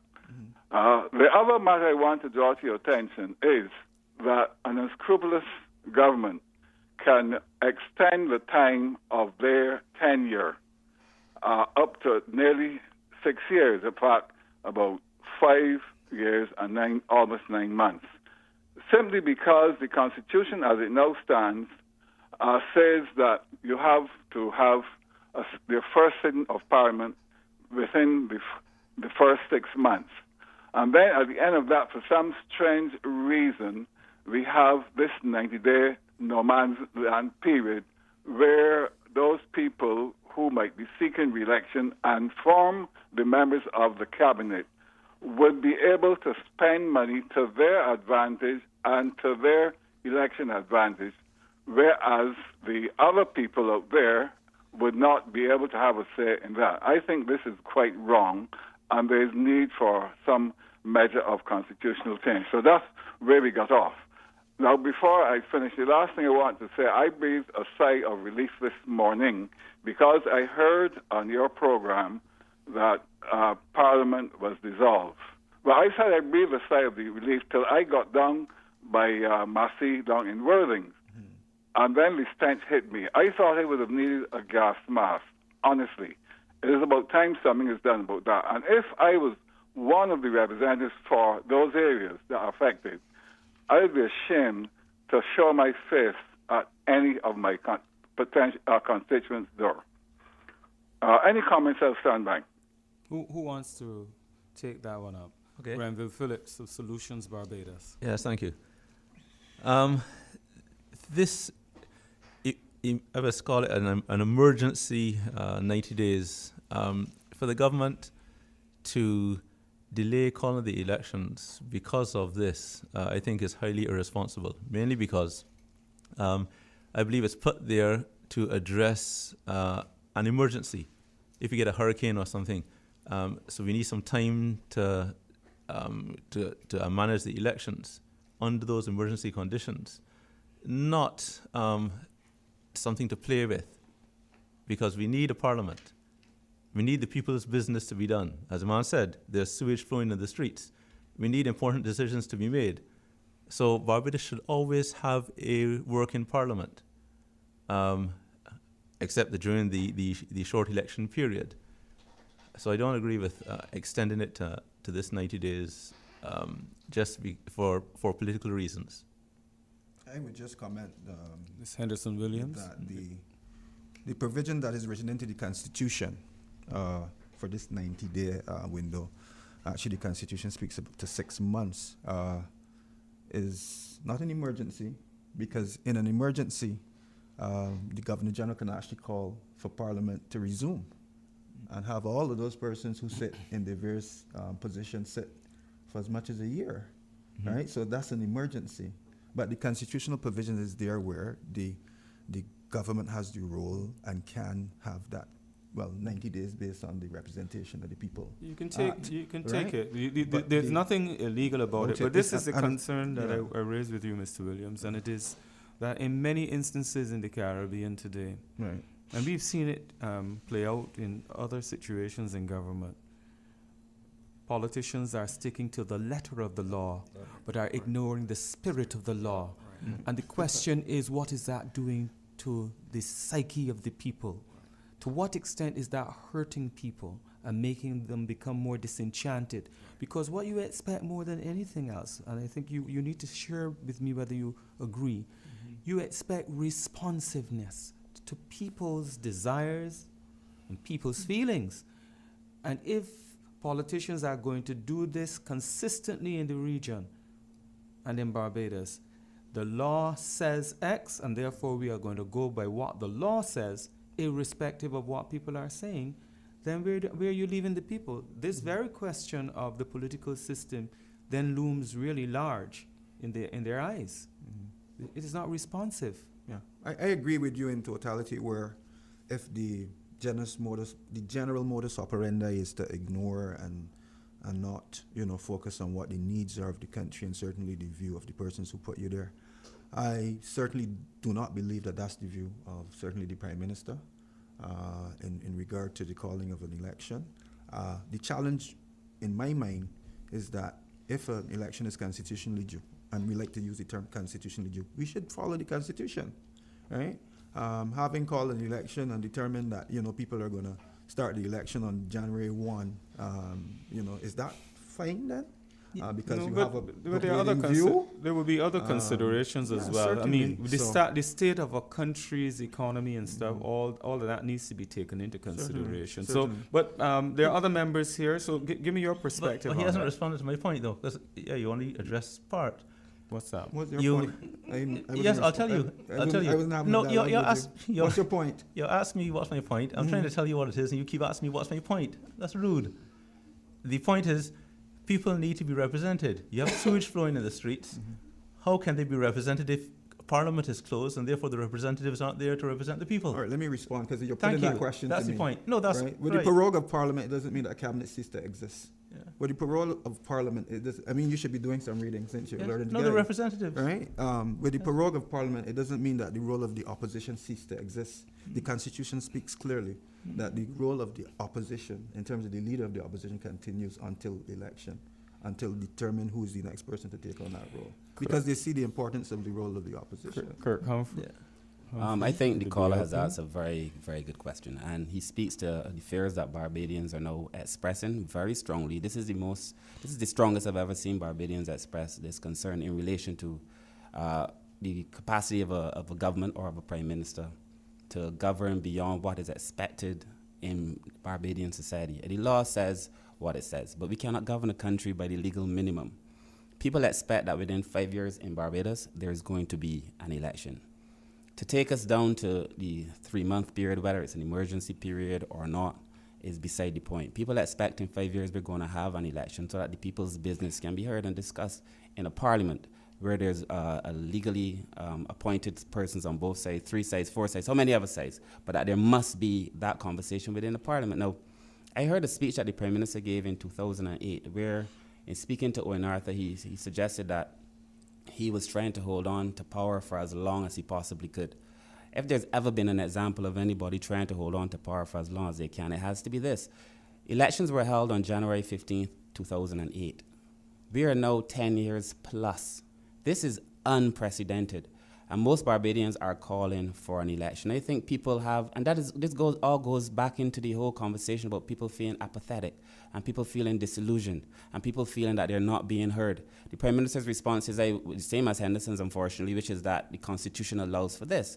But your point is absolutely correct, which is that there is a moral responsibility on the shoulders of parliamentarians to listen to the people. And I believe that nobody expects for us to be having an election in May, or expected for us to be having an election in May, when that would now be 10 years, almost 6 months since the government has been in office. And so I think one of the things we suggested as a party, the first thing I spoke to, was that we really need to have a conversation with Barbadians around whether we need to have a fixed date for elections so that we don't have this period where, nobody's sure, this uncertainty, and it's difficult to govern. Now, the problem on the South Coast and the problem that is now affecting even in the city with the smells that are coming through and so on, people may not fully understand that at the end of the day, yes, the cabinet still meets and yes, business is still being done, but people want to feel that their representatives are having conversations that will support their point of view, and they don't get that now. Yeah, but But that's one the of the challenges of this period, and if the Prime Minister goes the distance, it means that you have this period where cabinet meets, ministers continue to get their pay, since we've had the estimates, they are able to spend government money, and the checks that should ordinarily be in place by having Parliament there, those checks are not there. So when we look at it, is that a strength or a weakness? Is that something that we should be worried about? And should we be seeking to change something like that happening again? Or is this acceptable to us? What do you all say? Well, Mr. Ellis, I would like to go back to what you initially said about operating in the letter of the law versus the spirit of the law. And again, as I initially said, there is a need for the Electoral and Boundaries Commission to have greater power as it relates to elections. Now, let me say this in regards to your comment. Yesterday we met with them. I learned something on yesterday in regards to, and I'm saying this not because I am against what was done. I'm just saying this based on what I found out. There were some posters that were placed around the island on electrical poles from a particular party here in Barbados. The BLP. Yesterday, yes. Yesterday I understood that the Electoral and Boundaries Commission could not do anything about it because of the wording on the posters. It didn't say vote for anyone. But the reality is the picture on the poster is the candidate for that party in that constituency. There is the logo of the party on the poster. There's a statement saying ready to serve. So what are we ready to serve? So what did you consider to be wrong about that overall? Again, what I'm saying is it is the statement on, there was no statement saying vote for me. Agreed. I heard that. Okay. But you felt that there was something wrong with having the posters on the No, I'm not saying that I have a problem with it. I'm saying that the Electoral and Boundaries Commission could not do anything. But They if could you had no they, problem, why should they do they, something? they could not say anything, and what I'm saying is that they're the ones, the entity in charge of elections, and I'm saying But elections if- haven't been called. Right. So what I'm saying, if they had more power as it regards the process of election in Barbados, there are a lot of things that are being done that cannot be done or should Apostle not be done. Scantlebury, the only point I'm making to you is that the Electoral and Boundaries Commission kicks in when the date for an election is announced, when there's an election period. Okay. Well, I understand that, but I go back to what I said initially. If you were talking about giving them more power as it regards the electoral process in Barbados in the selection of the date for election, so that we don't have this issue that we're talking about now, where a government, a prime minister, can prolong the actual process of election, and then we have this system of talking about the 90 days and all of these different things. If we had an entity that says, okay, this is when elections will be constitutionally due in Barbados, this is the date, And you would that be we are able to moving guarantee towards. that the Prime Minister won't be able to influence the body Well, into I determining can't when guarantee date that, is. but what I am saying is that if we have it and there's a situation where that occurs, he has to be within the legal parameters of the powers of the Electoral and Boundaries Commission. So it's not a one-man Let's get some other show. calls. Yeah, I think we like the law when it suits us, right? And when it doesn't suit us, we don't like the law. I just wanted to make a point in relation, because when I came in, I missed the conversation Yeah. about corruption and corruption and anti-legislation. Oh, the legislation, the yes. legislation. Yeah, yeah. But I just wanted to note that the Democratic-led party is the only government in this country that has ever proclaimed the act, and the act is proclaimed. And in relation to the procurement process in government, the first reading of the bill in relation to procurement in the country. First reading. Yeah, the first reading of the First bill reading. in terms How of the come- procurement. How come the procurement process, bill didn't get any right? further than the So, first reading? um, I thought it was gonna be like Right? it So, was gonna be but at passed. least this is a sweeping piece of legislation, and certainly as the report that has not yet been formulated in government in terms of the report that everybody Okay, seems to be fair talking enough. about here, about the Any- Public Account Committee and so on. So, but I'm sure there's gonna be a lot more discussion about those things when we get to it. But let me get another call. Let me get another call. Let me get another call. Let me get another call. Let me get another call. Down to Brasstacks. Good afternoon, Mr. Ellis and panel. How you all doing? Doing good. Yes, good. Okay. Hi, David. How you doing? This is Errol Hurley here. I'd like to identify myself. Yes, Mr. Hurley. I called Mr. Ellis, but what I really want to discuss, I will deal with you on that on Friday. I was listening to the discussion this morning here, and there's a couple of things that I would like to see change within the legislation of this country. I would like to see that the Senate of this country is elected by the people and not appointed by the Prime Minister, the opposition, the Governor General, whoever. I think we should have an election of the Senate, but not the same time as the election for the lower house, as they will call it, so that when the Senate time for elections, you could have the Senate elections in the middle of the term of the government, so that it would not influence on the same ballot sheet as the representative for the constituency. And I also would like that the electors, people who have been elected to the Senate, be comprised of people from the community, not only people appointed by the different political parties, but anybody in the community can come and run for a Senate seat and make a valuable contribution, because in the Senate, they say, yes, you have independent senators, but we know the independent senators mostly are supporters or lean towards the government side. So we all know that.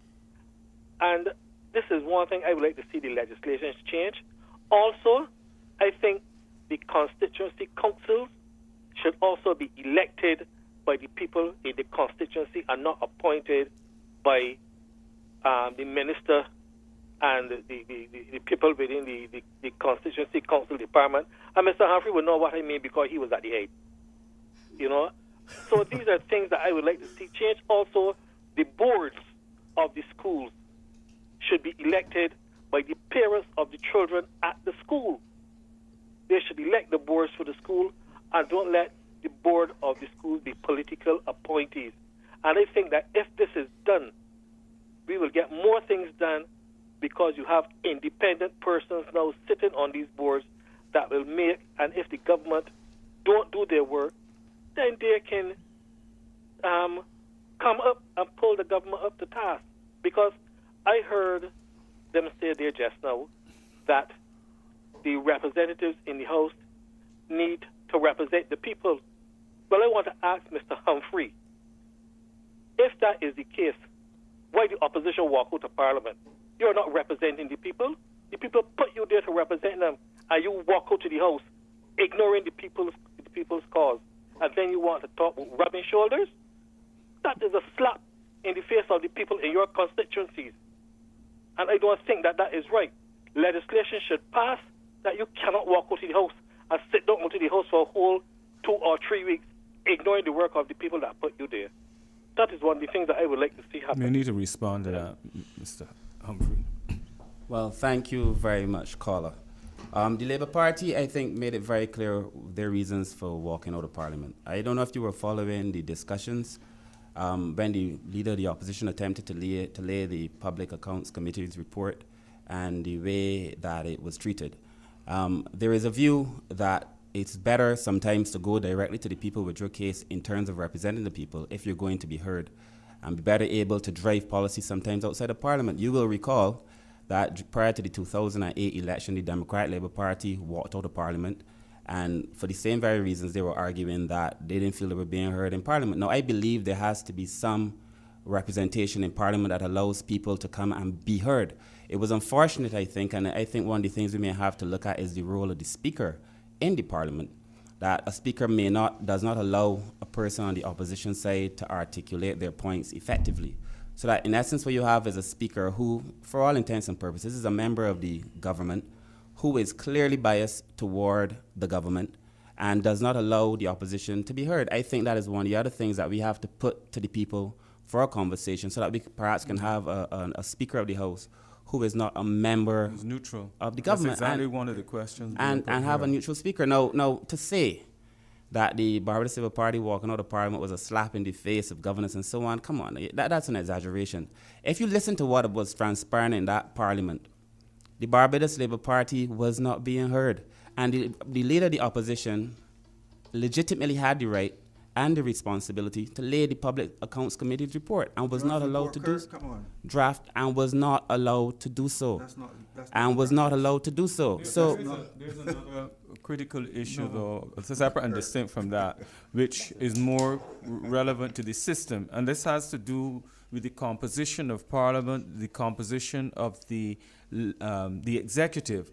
The very fact that so many people, the Parliament is so small in Barbados. Right.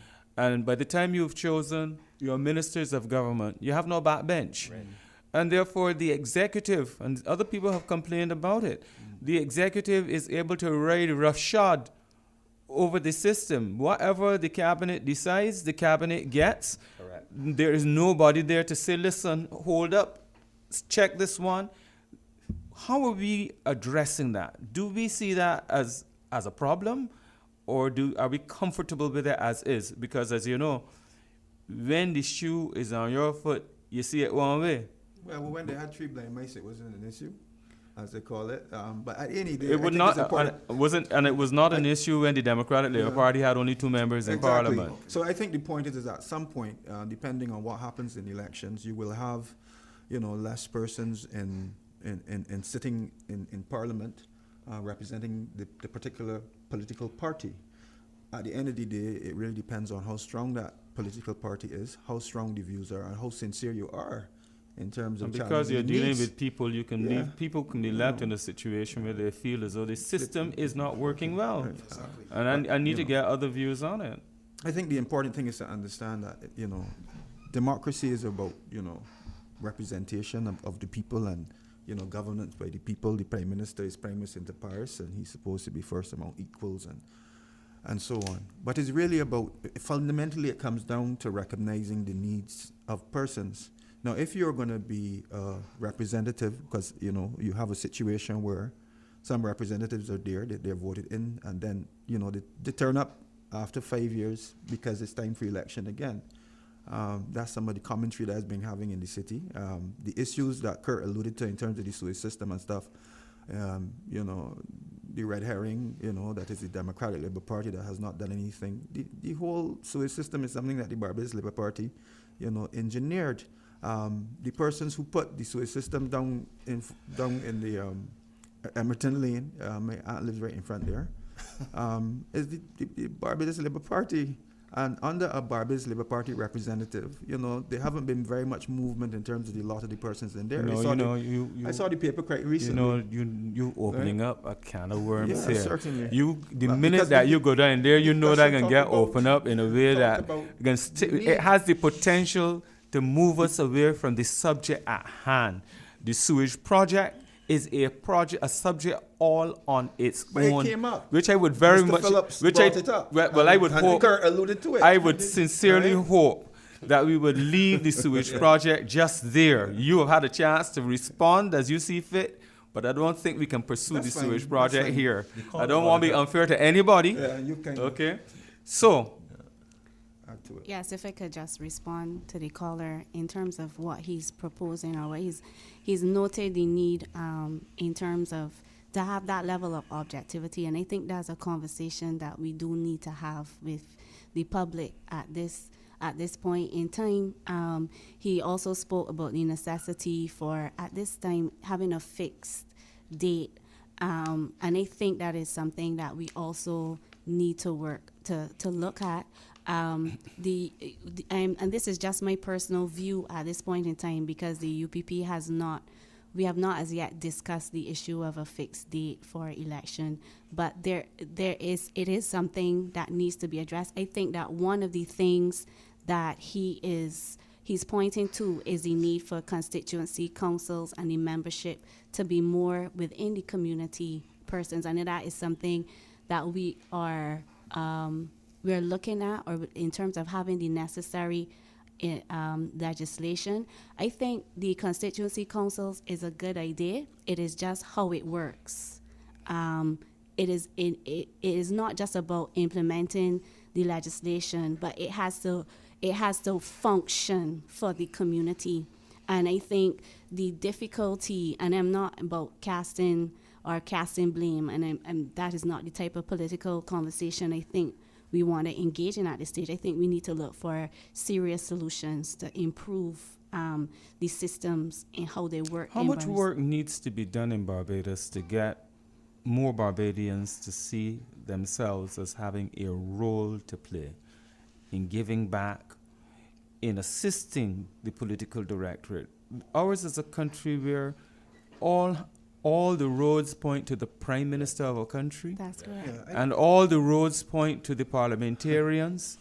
And it seems as though we create an environment where our democracy can be hijacked for 5 Yes. years Yes.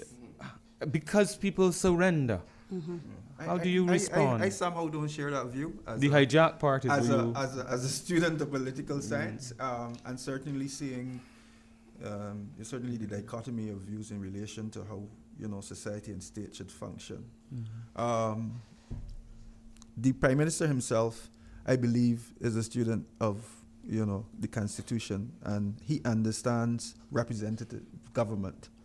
I think sometimes he gets lashes for it, because I believe he understands not only the doctrine of, you know, collective That's this Prime ministerial Minister. responsibility. They're dealing with general... Yeah, but I'm saying in terms of the view, because there's one side of there's one side of the coin and there's the other side. You know, one of the things that people say is that the Prime Minister allows ministers to do whatever they want and so on. I think he is in tune with all of the ministers. He has a relationship with all of them, and he gets the views. But he also gives them the opportunity to represent. You've been close enough to recognize those as things, opposed but a lot to of the people in Prime the Minister public would being, not you know, previously we had situations where, as you said, all roads led to the Prime Minister. They still do. And situations where, you know, if you, Within the system, that is exactly one of the issues that we need to talk about. A system where once a person is prime minister, it seems as though He's first among equals. That's everything that's the else, parliamentary he can system. do almost what he likes. And the degree to which sometimes the society expects that the people around him will draw him into line. I'm saying this in general terms. Right, right. That's lost on too many occasions. We've seen it in this country over the years.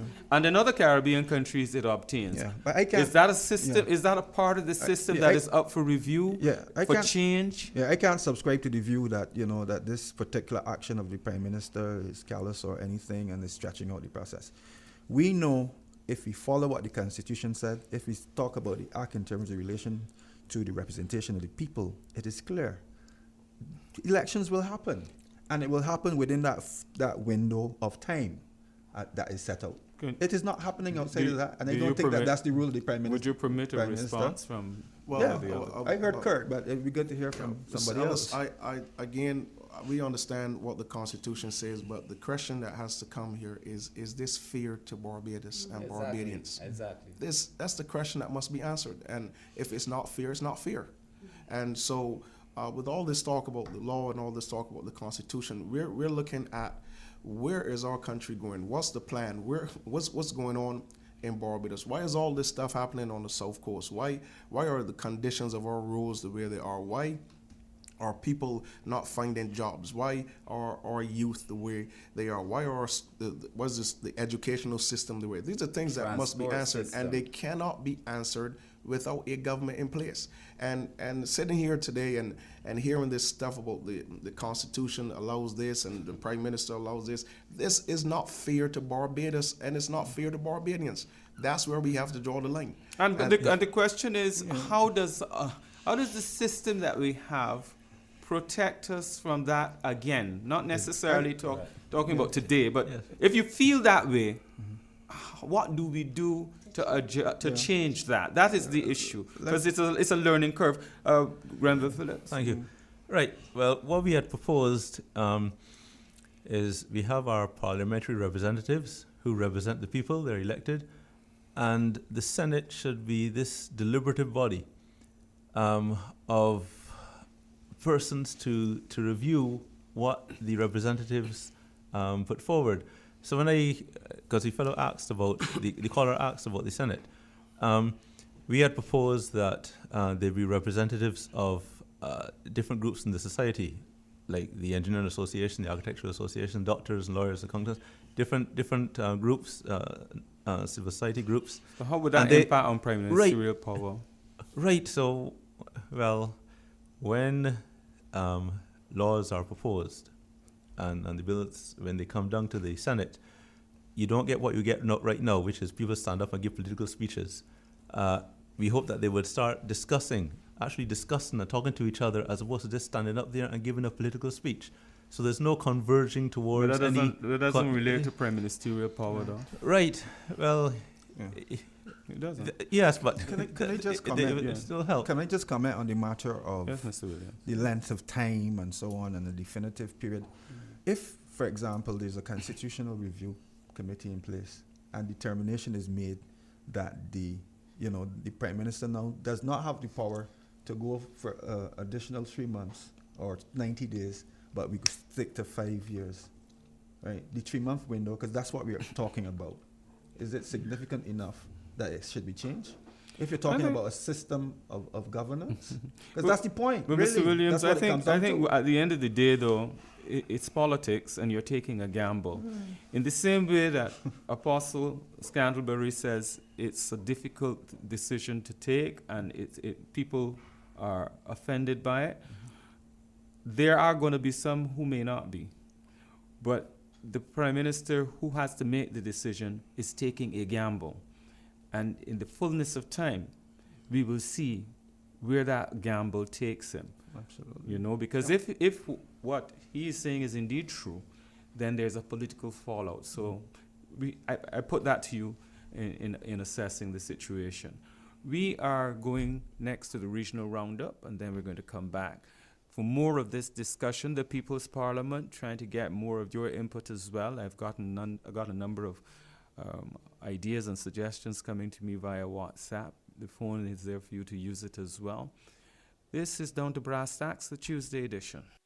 This is down to Brasstacks. Today we call it the People's Parliament with representatives of the Democratic Labour Party, Solutions Barbados, United Progressive Party, the Barbados Integrity Movement, and the Barbados Labour Party.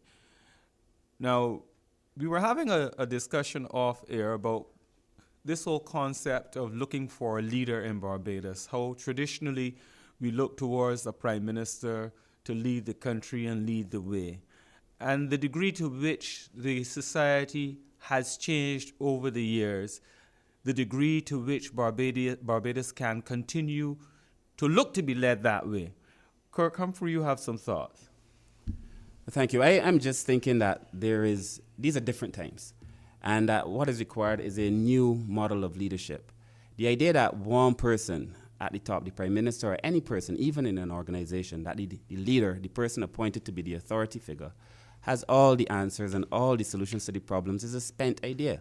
And that in this new dispensation, there is a need to speak to the people. I genuinely believe that people have a lot of the solutions to the problems that they face, and that we have to find a way to engage people to come up with these answers. Now, the point that was made off here is that Errol Barra led and Tom Adams led, and that we need somebody like that who's going to have all the ideas and the vision and chart the path for the country. Well, we do believe that the person at the top must be able to chart a path for the country, but that at the end of the day, the people who are part of that country, the citizens, also have some information, also have some role to inform the direction in which we're going to go. This is not the Barbados that Errol Barra governed. It is not the Barbados that Tom Adams governed. People now have a greater degree of education. They have greater access to information. They understand what is happening in the rest of the world. They can interpret and come to their own judgments. And to me, mobilizing people to face their own challenges. But how and where are you seeing the quest for that input? Well, as I began from the start, I'm saying we started in terms of the rubbing shoulders, which I believe is fundamentally important and different. I've just said to you as well that we will go to referenda on many issues so that people have a say in decision-making processes. I also believe that we have to get back to helping communities build themselves in terms of community groups. And then lastly, because the caller before made the point that I am in the peculiar position of having led the constituency councils, and the Barbados Labour Party has said, is on record as saying that they were not supportive of the councils, which in my mind is a way to get ideas from the bottom up. But the challenge that the Barbados Labour Party had with the councils was that all the members were selected by the minister, so that we want people to have a say in the decision-making process, but that you compromise the integrity of the process by giving the powers to the minister. Now, if people are supposed... But Barbados is a country where almost everything must be decided by the minister. And that is exactly what we have to change. And we cannot be having a conversation about a new Barbados, a new style of leadership, and then resort to the same old mechanisms. I think what drives that kind of leadership style is fear. And people fear having their authority taken away. People fear having their authority challenged. People feel threatened by it. But to me, that is the way to bring new, fresh, innovative ideas to the top so that we can then take Barbados forward. Have you ever heard ministers tell you nobody ever vote for you yet? I've heard that before, of course. They vote for me. I was a senior public servant. If I've been voted for by the people and I have to take their blows, then I have to be in a position to dictate and determine and that is the reason, what's in their best interest. That is the reason why Barbados today is the third most indebted country in the world. That is the reason why Barbados today has the highest debt to GDP ratio in the region. That is the reason why Barbados today has a transportation problem, a health problem, an education problem, violence in the schools, violence in the street, sewage and other things on the street. That is the reason why Barbados is the way it is, because ministers believe they have control and access and are the be-all, end-all to the governance process. And are you saying successive ministers? Yeah, these last 10 years have been the clearest, most glaring example. Henderson Williams, I'm sure you have a counter to that. They had 2 elections and not one, because he's alluding all the time or referring back to 2008, and this 10 years, not noting or remembering that the fact that the Barbados Labour Party had 14 years. And things weren't nearly like how things are now, Under the leadership of the Barbados Labour Party. But certainly I would want to chime in relation to this whole discussion surrounding leadership and the movement away from the Prime Minister being first among equals Prime Minister into Paris. That's the model. That's the Westminster model that we practice. However, I think if we look at the style of leadership of the Prime Minister, people say that the Prime Minister don't talk, but he does talk. And I think he To who, he talks to all kind of persons. I'm sure he's spoken to you on many occasions, David. Please, don't speak but about me. Leave me out of it. Cut I'm me sure. out. I'm sure. That doesn't matter to me but either. I think his model But the is, point- is going towards the model that Kurt no. is You saying see, that we I sh- am that not. should I am exist. trying my best to focus not on the Personality. Prime Minister of Barbados But the today, model. but I'm looking at the Right. office and how that office has been used over the Yeah. years. Look, I've been around long enough to see it from the days of Barrow. Mm-hmm. I've seen scenarios where prime ministers have been popular, Mm-hmm. then within 2 terms or so, a prime minister becomes less than popular, Mm-hmm. and there is that change in the way that they relate to people, and the extent to which they are responsive or less than responsive enough, because that's what has happened here. We've put so much power in the office of prime minister that when that person becomes detached, then the whole country starts to feel the effects of that detachment. So where do we go from here? How do we deal with that? Yeah, let me just continue in terms of the relation to some of the issues that Kurt has now brought up as though they're new issues. Education has, in terms of where we are, there are challenges in education. You know, back 10 years or 15 years ago, there were stabbings in schools. In relation to where we are and currently rated in terms of the education in Barbados, we've always been rated very high, and we still are. In terms of our health system, we've been rated before, and we're still very high in terms of our rating in health. Tourism is doing very well, and we just recently got another award in terms of the most desirable destination, Barbados. We have seen the increase in the improvement in the arrivals in tourism and so on. We want to delve into all of as these in individual detail, Detail, but- so that this isn't the real opportunity To to do get that. into all of that, Right. but to look more specifically at whether we are satisfied Yeah. that the way that the system has been working is acceptable for us, and whether there is a need for any modification of that system. The point that you made as well, David, is that we've moved away from Maria persons- Phillips from the Yeah. UPP wants to Yeah. comment, Let but me you just finish- you let me finish just the finish this point. one Yes, in terms yes, of the yes, individualistic nature of, you know, in terms of a community and the development and where it's taken us as people. Persons are now moving towards what it is for me, and before community was more important. The extended family was more important. You know, how grandmom and my neighbor and stuff and so fit into the process. It still exists within city communities because I see it alive, and it happens in the rural areas as But well. how do we adjust But to take there has to be a account of the situation where changes? individuals start to focus on when things are not as good as they are, when we don't have as much money as we have. But if you've How do been, we you treat you are that? there in the community, right? Yeah. From that perspective, therefore, you should have some sense of what may be necessary to energize people in that particular way. But that's it. The city has been energized by giving people the opportunity to make a contribution, The city? to participate. In terms of my interaction with them, right? The Which the determination. young people? The young people. The older people? Older too? people, right? You know we get a determination- chance to test them. Yeah, absolutely. That time will come. But the determination, for example, to have a football tournament is something that the young people said that they wanted this sort as being Fair enough, important because and I've been. energizing to them. Don't forget Right? that many of these communities are. You see the challenges, especially among the young males, because it is most obvious out there on the street. With And they're some of the things. comfortable on the field. But then they have a lot more elderly people. You got disabled people. There are a lot of more constituencies, or if you call it that, within each. That sometimes that they're not that obvious. The elderly within the community is a major issue for us. Yes. You know, and Yeah. And you, Mr. Ellis, you were talking about the fact that can power just reside with the Prime Minister? We can move beyond Prime Minister to the actually members of Parliament, etc. Yes, the leaders are responsible for vision, but a leader that does not actually make that vision plain to the people so that they themselves can rise up and govern themselves is not an effective leader. And one of the things that we have to look at, and in terms of these systems, there must be that it must be systematic in terms of how you are going to cause people to come in, people in the system themselves to be able to contribute. The caller before spoke about the fact boards are appointed by ministers. Why not can boards be open up for persons who can actually contribute to any community? May I ask you though, how much research have you all done about these types of issues in other Caribbean countries and in countries that are similar in size? I ask you that because to a large extent, it may appear as though we talk as though we're trying to reinvent the wheel ourselves while we are within a Caribbean community where we have the same problems. How much of that has taken place? Yeah, because I think that's a very important note. When we look at the matter of structure, systems, processes, and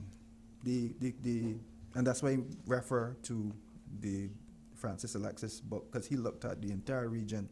The bulk of it is really about, a Westminster type model with the upper and lower chamber and representative government.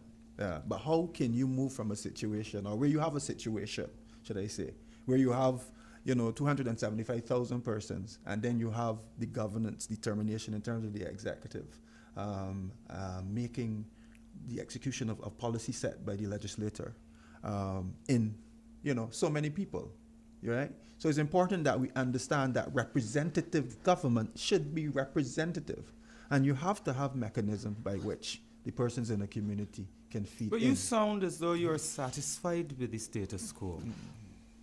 While other people are saying it ain't working. No, I'm not satisfied with the status quo. I mean, what I'm saying is that representation has to be truly representative. And how do you achieve that? And where you get the view, you canvass the views of your constituents, and you in real terms work for the people.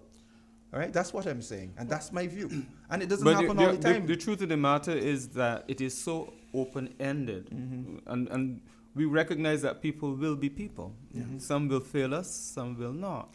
But the degree to which the system seems to be turning up, so many people who unfortunately in Barbados, and you can tell me if you hear the same thing, people feel that people are looking like you, are looking towards political power as a means of enriching self. Right. That it is not a question anymore of trying to look after the interests of people, but to be able to go and drive the biggest car, get the biggest house, appear as though you're trying to say, I will never be poor again. Right. How do you treat with that kind of sentiment out there? Well, Mr. Ellis, I want to step in here and say that what we seem to be dealing with is the issue of leadership style versus leadership principle. And one of the things that we must understand is that the office of Prime Minister does not make you who you are. The office of Prime Minister reveals who you are. And this is what we have experienced under former leaders. And it's what we're experiencing today under our present leader and under our recent leaders. That we're seeing more of a leadership style than we are seeing a leadership principle. And what's that leadership principle supposed to be? What we need to have is a leader that understands his country and understands where the country is to go. And that vision must be clearly disseminated to those who are under him or under her. And this is not what we are seeing. So we're not seeing. Doesn't that come right back to the point that was made earlier that by Kirk Humphrey here, who says this society has changed? Do you buy into that? Of course, it's changed recently, and I've seen in many cases where we're trying to, we're seeing where many times we're trying to bring older models to the fore here, and it's in business, is in politics, it's crept into the church, it's crept into basically all facets of society here in Barbados. And what we have to understand is that leaders empower other leaders. And this is one of the things that we must see and we must realize. You see, the difficulty I have with a lot of it is that you don't want people to emerge from it saying, well, it just sounds like talk. Yeah, because what we more want is something more concrete, something that you can put your hands on and say, now, what exactly are we going to be able to do to make that change? Well, here's what is important for us within or island of Barbados. Again, we are still, in many cases, reeling from the whole issue of race and, as he said earlier, pedigree. Who should become a politician? If you're out of a family where there's been a politician, if your family is rich, if your family is a businessman, if your father's a doctor, your mother's this, and we seem to have this idea that or if you are a lawyer, you say, or if you're a lawyer, if you are a lawyer, you are entitled. You're entitled. I disagree with that. I believe that any individual in Barbados who can make a meaningful contribution to the betterment of Barbados should have the opportunity. Now, I've been out there, and I've seen the behavior, many cases, of those who we would consider hardcore Barbados Labour Party supporters, Democratic Labour. I'm going to have to wrap here because I got to go to the news. So we can come back and finish the point. This is Down to Brasstacks. We're getting into the closing stages of this program since we wrap up at 1 o'clock. And I think I need to give one or more of the callers an opportunity to participate before we finish the program. So let's go straight to the telephone line. As you know, we have Henderson Williams of the Democratic Labour Party, Grenville Phillips of Solutions Barbados, Maria Phillips of the United Progressive Party, Apostle Lenroy Scantlebury of the Barbados Integrity Movement, and Kirk Humphrey of the Barbados Labour Party. Good afternoon. Good afternoon. Yes, ma'am. Hi, good afternoon to you and the panel. Good afternoon. Yes, I think that Mr. Ellis, you hit on many of the topics that I wanted to talk to about this morning because I was holding off a little while. And I wanted this to go out to the BLP and the DLP candidates, okay? Since the BLP is in power, okay, do you think it's fair as a citizen of this country that a prime minister can go over for the 90 days? It's unfair to me. That is my opinion. Why is it unfair to you? It's unfair because all prime ministers I have grew up on have called election before or within the 5 years. This prime minister, I think, is very selfish. But the question that you have to confront is what has been explained here, that the law permits it, and he is exercising a discretion that he is allowed to exercise. Therefore, why is he considered selfish? Because other prime ministers did not exercise that discretion. The law permits very much things, and they do not abide by the law. I don't want to go down there. That's dangerous stuff. Well, you need to edit that, actually. I don't want just to go there. But what I want to say to you is this. So, by the prime minister not doing what you wanted him to do, what difference does that make to you?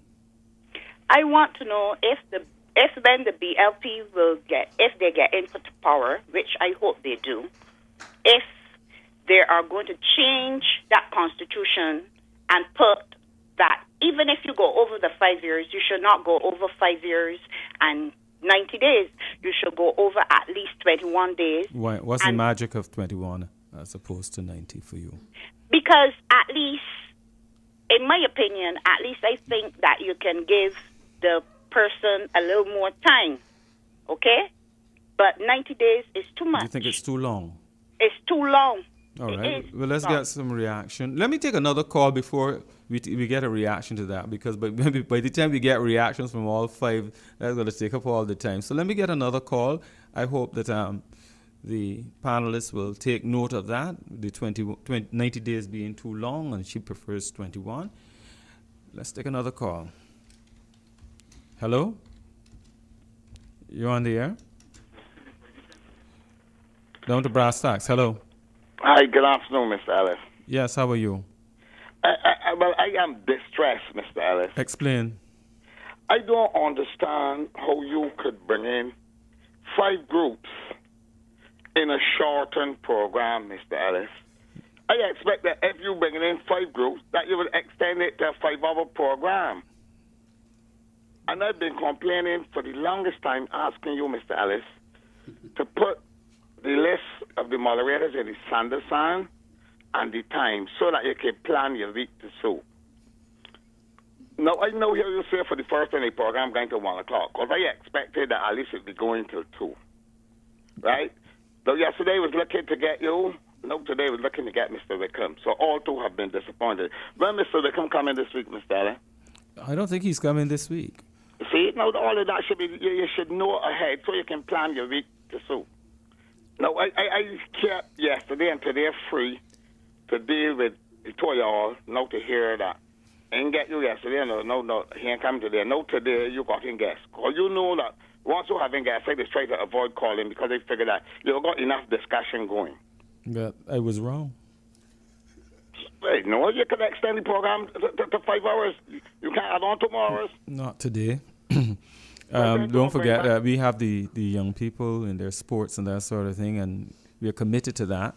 But I'm also committed to the idea of bringing representatives of the political parties to people of Barbados so that we can get, we can engage in discussion on the matters that are important to us. So in the context of what we are doing here, or look at the political system and how relevant is it to modern Barbados, what are your thoughts? Well, I think it is a very good thing, Mr. Ellis. So that's why I'm saying that do not do it for 3 hours. You got about 5 stations, and if Down to Brasstacks is the number 1 show, the number 1 show should get treated like the number 1 show, not the one. That's true. I agree with you. That's why you only got 1 more minute to continue in this event. But that is the problem last week. I was trying to speak to you on something. You shift me on to something else. I'm complaining so badly about, you're all my favorite callers. Look, because we got 5 people here, why don't you call me off the air and let us have it all on this? I mean, I'm not going to dismiss your disappointment. I understand that. But, we can't solve the problem this way. There are days that are going to come in this whole series that we will go back to 2 o'clock, and we wouldn't be cutting back by the hour. Mr. Ellis, where we had 2 parties. It's not my fault. A lot has to do with the fact that the elections didn't get called earlier. Oh, you like that? All of that is true. And I told you that when we had 2 parties, we was having 4 hours. Now we got 5 and 6 and 7. We should be getting 5, 6, or 7 All hours. right. Too. Well, let's wrap up because you don't want to go beyond that. Let me take another call. Thank you very much. Hello? Hello? Yes, welcome. Good afternoon, Mr. Ellis. Yes. I've been holding on quite a while. Yeah. I'll try to be brief. I wonder why it is that successive governments have to use or abuse the Caribbean Broadcasting Corporation for their own political purposes. I am sick and tired of every night on the evening news seeing 5 or so government ministers as well as DLP candidates. Right?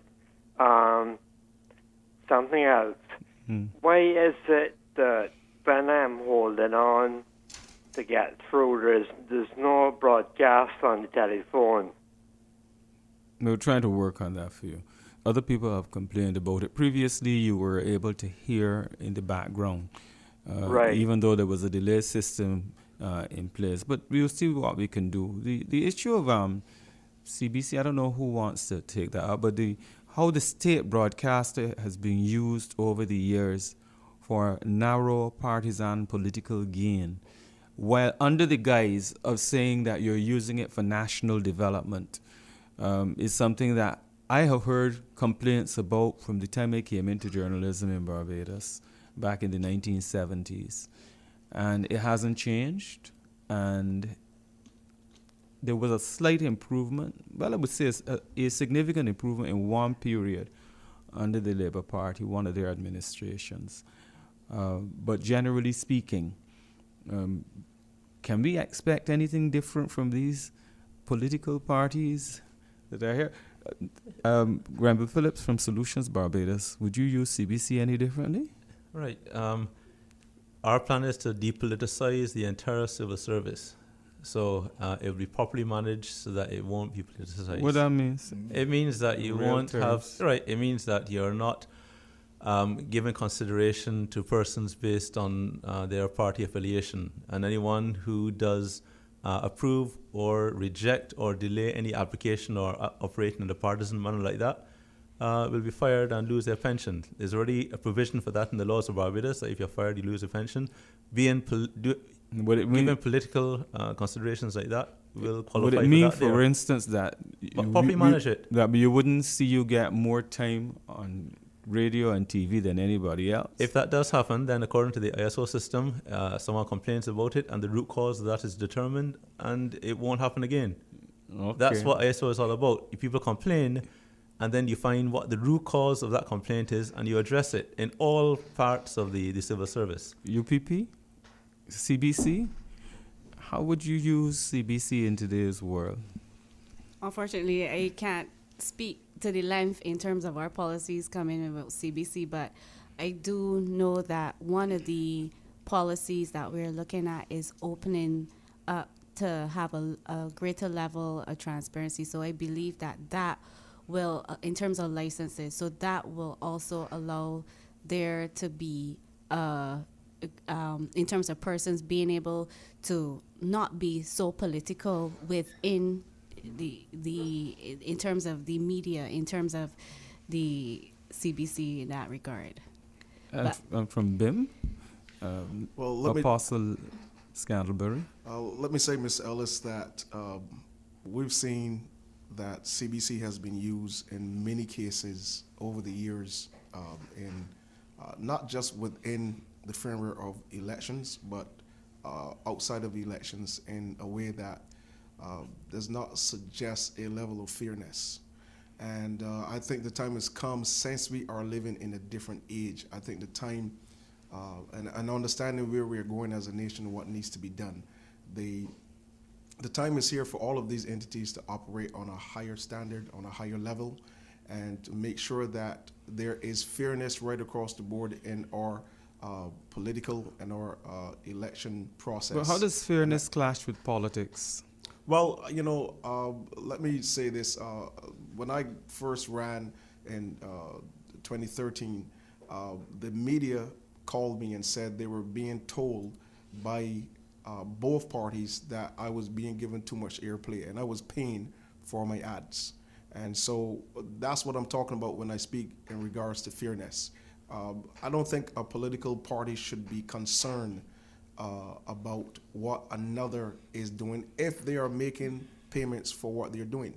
And I don't think a corporation like CBC should be called and warned by a government or an opposition in regards to the support or any other area as it regards any candidate or political party doing their work. Quick comments from Kirk Humphrey of the Barbados Labour Party. Well, first of all, I want to thank the caller for bringing that to the fore. I also want to thank you for recognizing that an iteration of the Barbados Labour Party allowed for more commentary from other political parties. I recall when the BLP was in, we had more regional programming, more live local shows, and so on. And I think what's happened recently has taken it to an extreme. CBC has become almost completely inaccessible to other political parties. And I'm like the caller, I'm also sick and tired of seeing DLP candidates and ministers on the television every night too.